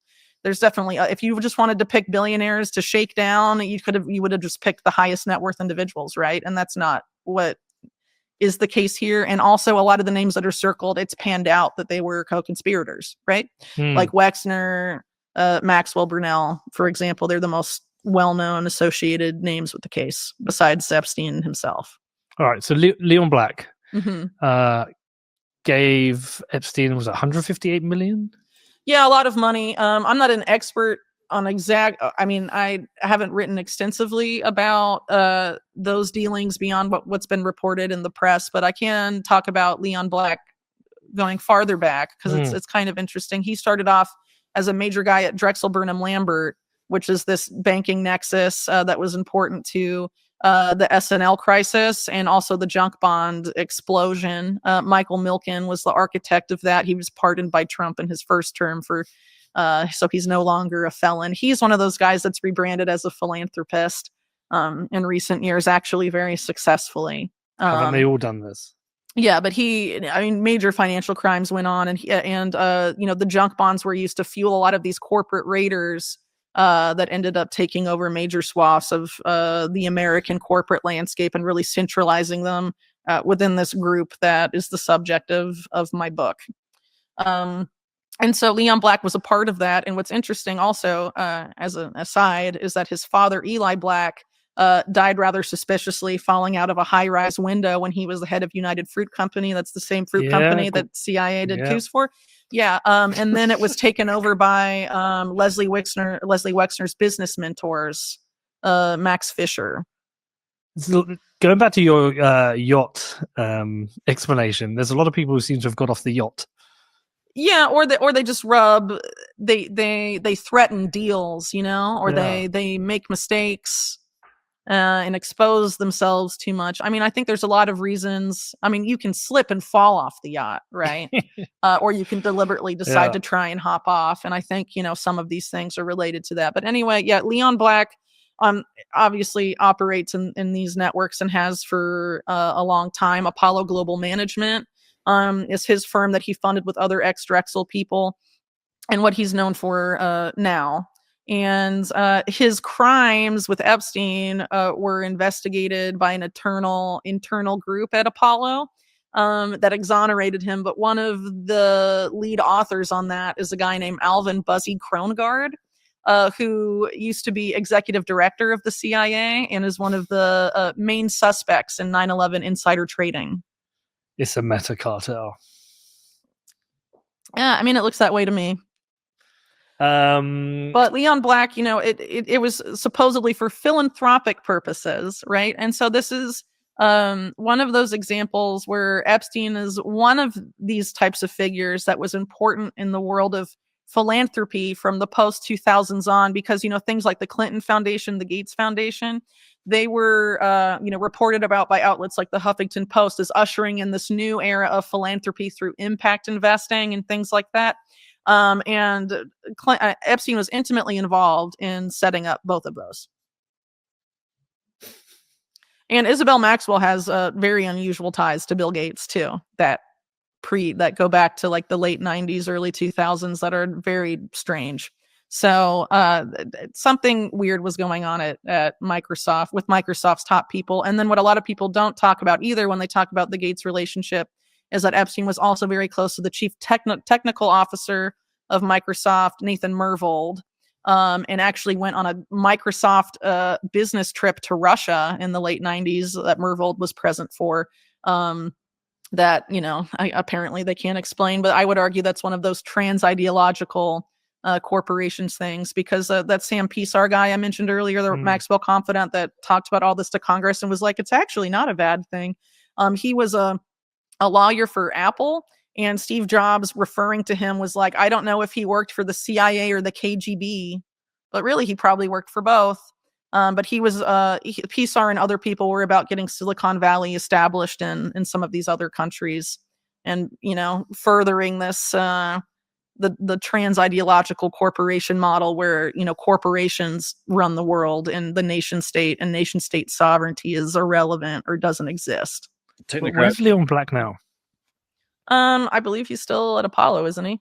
I haven't followed him really ever that closely because I found other parts of the case more interesting. But I think he's one of those obvious signposts that show that people came to Epstein to manage money when they wanted to evade taxes or engage in money laundering or some other sort of financial funny business. Or maybe wanted a certain type of entertainment. Well, that's been alleged too. Yeah. Black denies it. Of course. It's not like, hey, I'm a pedo. Mm-hmm. Yeah. Okay. So if we move to where was it 2019 Epstein was rearrested or reprosecuted the second time? Yeah, it was SDNY going after him because the other cases, remember, took place in Florida. Yes. And so this is a totally different district going after him. But but you believe at this point he's being discarded?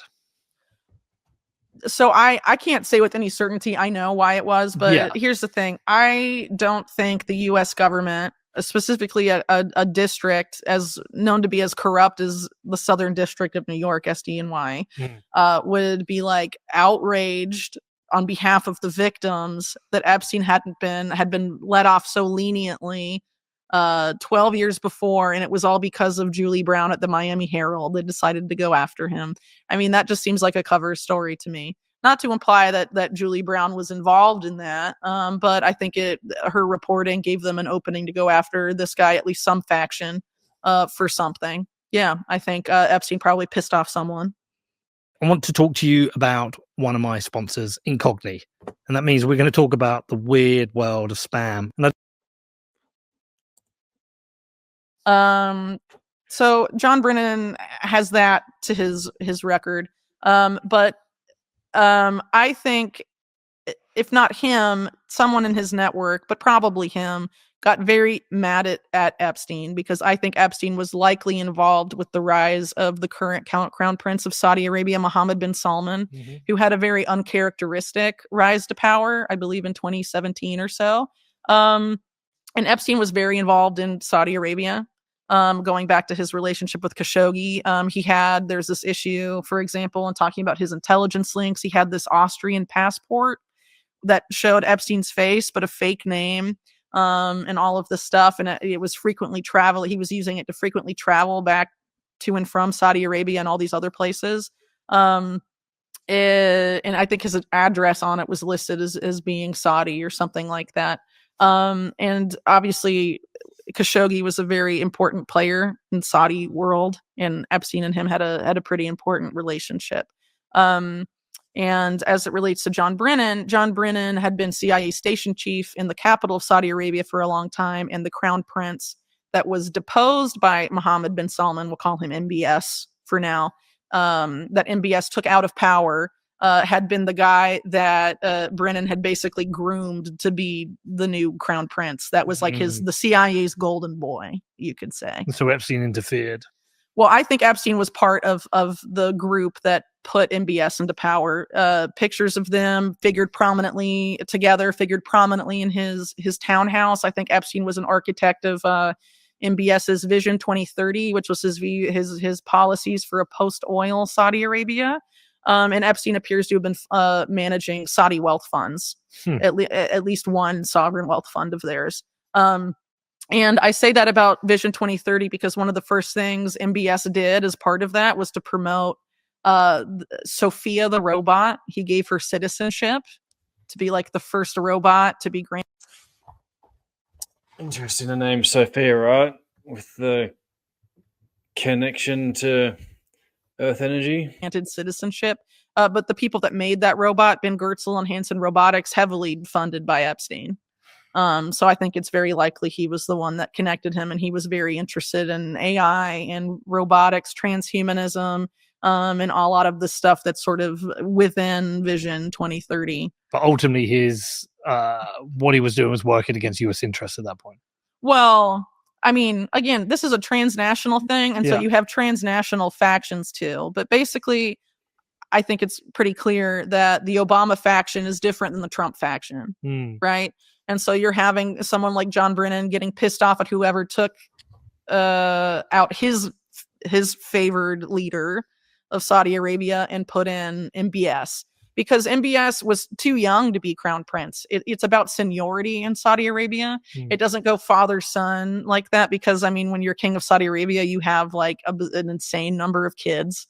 Right. And so it tends to be passed through uncles, and, it's seniority. And he came to power in his early 30s. And then he put all these other Saudi royals and prominent aristocrats, in the Ritz-Carlton. I don't know if you remember this. They were like hung upside down. It's the meeting. The shakedown. Yeah. All of that stuff happened. So there was obviously a big shakeup of the power structure of Saudi Arabia, which has always been very close to U.S. interests when he comes to power. And MBS not only had close ties to Epstein, he also had really close ties to Jared Kushner. Apparently Kushner and Adam Newman of WeWork, the Israeli guy, were texting each other all the time, and they were going to bring peace to the Middle East and help and develop what would, part of what would become the Abraham Accords together.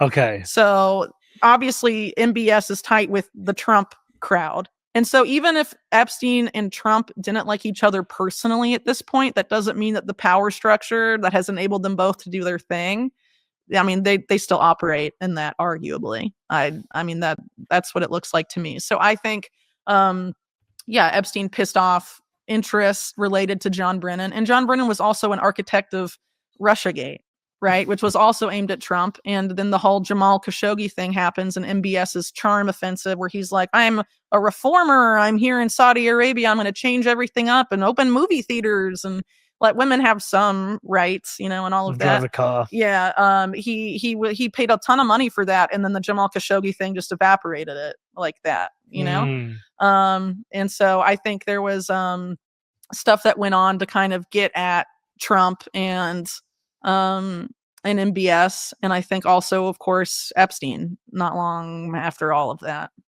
But again, Epstein, had his hand in too many pies for it to be like fleshed out to the full extent, so it had to be kind of a controlled demolition. And what's interesting, so I brought up William Barr a few times. He's basically the Republican CIA mop-up man. But one of the main lawyers for Epstein victims, Stanley Pottinger, is basically that for the Democrats. And his law partner, Brad Edwards, is the one that tipped the FBI off about the guy with the black book and got him sent to prison. I mean, there's kind of some weird stuff there.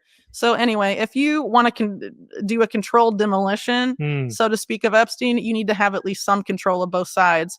And it's interesting that one of the, main prosecutors for, I think, Maxwell's case and then later the Diddy case is James Comey's daughter, Maureen Comey. I mean, you have like a lot of powerful connections here. And I think a part of it is aimed at controlling both sides because you can't have too much come out, Yeah. And so at that point, they've got compromise on Epstein himself anyway. Well, sure. Yeah. And so he's done. He's cooked, facing prosecution. Do you think he killed himself? Yeah, so I don't buy the official narrative about how he killed himself. But I also don't want to say I know what happened authoritatively because I don't think anyone does. No. Right? Because even now with attempts to release footage and whatever, it's inconclusive and doesn't show anything. And there's like a bit of footage missing and it flickers, right? Yeah. It's like they're not very good. No, but I think they were just hoping that, it would be enough to keep people quiet and memory hole it and make people It's done the move opposite. on. Huh? It's done the opposite. Yeah. Yeah, but I mean, a lot of poor calculations, I think, were made, Do you think this is just going to fade away now? I mean, I hope not, obviously, because I think it's a huge miscarriage of justice. Because, I mean, even beyond the sex trafficking stuff, this is a network involved in extreme financial criminality. There's a lot of weird stuff with Epstein, for example, in the 2008 financial crisis that hasn't been appropriately. The thing is, and this is like, it's a low-level thought, but with all of the Q crap and then also the conspiracy theorists out there and all of that, a lot of it is centered on international pedophile rings and, a lot of that. So even if Trump or whatever, again, I'm not that well versed in geopolitics, not that concerned with it, but I don't really know if it will just blow over because there's so many people that are invested in this coming to light. Investigated, which was, in essence, a huge wealth transfer. From the bottom 99 to the top 1%. And of course, Epstein was a major banker for the top 1%. Nobody went to jail. No, but he basically was the pin that popped Bear Stearns, and then Bear Stearns is absorbed by Epstein's new bank, JP Morgan. And do you know who picked Jamie Dimon to lead JP Morgan? Well, a little farther back than that. JP Morgan, it was Bank One merged with JP Morgan, and then he became the new CEO. Dimon did, but how did Dimon become head of Bank One? Well, it was the Crowns and Leslie Wexner's right-hand man, besides Epstein, Jack Kessler. Or I guess you could say left-hand man. He has two hands. One's Epstein, one is the Kessler guy. Because Bank One was like a Ohio-based bank. The guy that built it up was one of the mentors to Wexner. A very close network there. So. And also had weird Iran-Contra banking links. So, and Dimon was Sandy Weil's protege, who was involved with the Glass-Steagall stuff for Citigroup and all of that. Yeah, so it is still weird that Trump came in and said, we're going to release all the files. We're going to release everything. Well, I think they wanted to make people think that this was going to be a new era of transparency. But it obviously has not been that. So some documents have been made that are notable. They've been released about things like the MLK assassination, the JFK assassination. Maybe. But those were a long time ago. All the criminals that Sure. Well, that's the whole thesis of this recent investigative series I've been doing called Fact.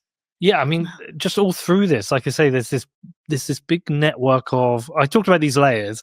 One of the layers seems to be modeling. Yeah, like it's ultimately it's rich crazy. Guys and their perversions. Well, yeah. So my most recent article on this is about another modeling guy named Paolo Zampoli, who is best known now, I guess, because people have accused Melania and Trump of first being introduced by Epstein. I think Epstein claimed that he first introduced them at some New York fashion event.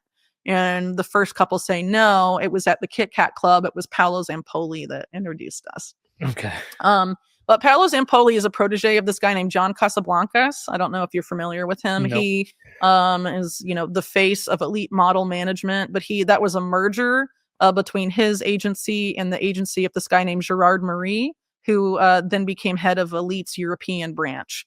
And Marie has been accused of trafficking women, just like Jean-Luc Brunel. The accusations are very similar. One woman accused him of trafficking her to Adnan Khashoggi, actually, in the 1980s. That Khashoggi paid $50,000 just to, meet her. And then she was pressured into having a relationship with him. And basically, a lot of these women, they are taken to these countries with all these promises. And then they are penniless and, to have success in the industry, predatory relationships develop because these modeling executives like Marie demand things if they want to have success. And, it's a very, it seems like a very dark industry. If you're looking at a lot of these people at Elite, I mean, including Casablancas, who was accused of exploiting his younger models as well. And Casablancas admitted that his sexual preference was for what he called child women. God. And his third wife he met when she was 17, and he married her that same year. So she was technically a minor in Brazil. There's a huge network of victims here then. Yeah, well, a lot of, it's strange because it seems like Epstein, in terms of his trafficking, I mean, there's the well-known scandal, but it seems like also, Epstein would lure women with promises of paying their scholarships and offering them modeling jobs. And he didn't, for most of the known victims, he didn't do that. He just used that as a lure and then abused them and discarded them. But there were some women that he did do that for. And then they get married off to very powerful people. And some of them are the women he took to the White House. One of them, he basically handed off to Trump. There was like a program within a program, or however you want to frame it, but basically kind of like a high-end wife finding service where, and I know this because it's in her book, would, get these pretty women from these modeling places that were smart as well, at the universities, and they would be, maybe they were treated differently, but some of them were abused as well. But then they were kind of sold off into prominent people. That was his girlfriend before Melania. Her name's Selena Middelfart. She's a Norwegian heiress. Another one was Frances Hardeen that he passed off to John Doyce, who is a very a commodity trader, very tied up in the network I talk about in my book. An oil trader guy who's very, very sus. And then you have someone like Nicole Junkerman. She's seen on the arm of people like Paul Allen. She's reportedly, used to blackmail U.S. senators on Wexner's UK property with Epstein. And she was Elite Models previously. And then another model,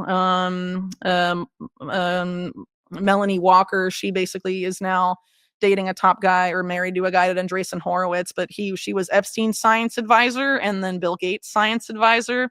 But during a time when Bill Gates said he didn't even know who Epstein was. Strange. But it seems like, Elite Models, there's something weird that was going on there. And that's not to say that every woman that modeled for them had this experience, but there are some that stand out, and it seems to have happened often enough. Well, it's like rich, Um, powerful guys want hot women. And Yeah, and I should also say that Gerard Marie was involved with the MC2 agency that was Brunel and Epstein and a focus of the sex trafficking case, but he's never been charged. if it feels like if The French case is dead in the water. They don't want to go there for some reason. But if Gerard Marie was pimping out young models to people like Khashoggi, that would be why, it feels like if all of this was released, all the files were released, this would be a complete collapse of the political and financial elite. Well, okay, if the political and financial elite are, part of this court cartel that is born out of organized crime and intelligence, like maybe they should collapse. Oh no, and we want it because to. do we want to be ruled over them? No, And I don't. Yeah, but the problem is they're both parties in the U.S. yeah, and arguably they're both parties in the UK too. The core of Keir Starmer's political network is a man named Peter Mandelson, we a know him very long-time well. Labour Party operator, and the two people that Epstein was closest to in the UK were Mandelson and Prince Andrew. So it's a transnational problem. And so, the reason Keir Starmer's in is because the last government was so terrible. And so, the next cycle, people will be like, I want nothing to do with Labour, Yeah. and they'll just go back, and it's ping pong from one side to the other, but nothing We all fundamental call it. changes. And so Yeah. the same is true for the US, but what they need to control is perception. And so I think in the US, they've done a much better job of that than in the UK, where, the Trump campaign created the perception they Perception management, perception control. were going to be so radically different, not just from Biden, but from Trump's first term, right? In terms of transparency and all these major changes. And so they picked a lot of people who Trump's base trusted from, the years prior, like Dan Bongino, a podcaster who was like, release the files, being put in as a deputy FBI guy, and Kash Patel, release the files, being put in as head of the FBI. But then they turn around once they're in power and are like, trust us, there's nothing to see here. And I think they thought because those guys had cultivated so much trust with Trump's base, they would believe them, and that would be that, It does feel like it will be washed over. I just get this sense now. It depends on people and if they are willing to let something like this go. But again, we're in a very unprecedented era of perception management, right? Where there are we've produced by interacting with the digital world, the internet, we have produced tons of data on ourselves that have been sucked up by companies that use AI to analyze all of that and profile on us. And they know how to socially engineer things in ways now that I'm sure they wish they had decades before. And, where do people go to get their news? Well, it's on all these platforms that big tech, controls. And big tech, whether it's Google, whether it's... Which is why I'm working on agent-centric media beyond platforms with distributed hash table technology. Palantir, whether it's Microsoft or LinkedIn. I mean, Epstein was friends with all those executives. Amazon, Jeff Bezos and Ghislaine Maxwell were reportedly very, very cozy. I mean...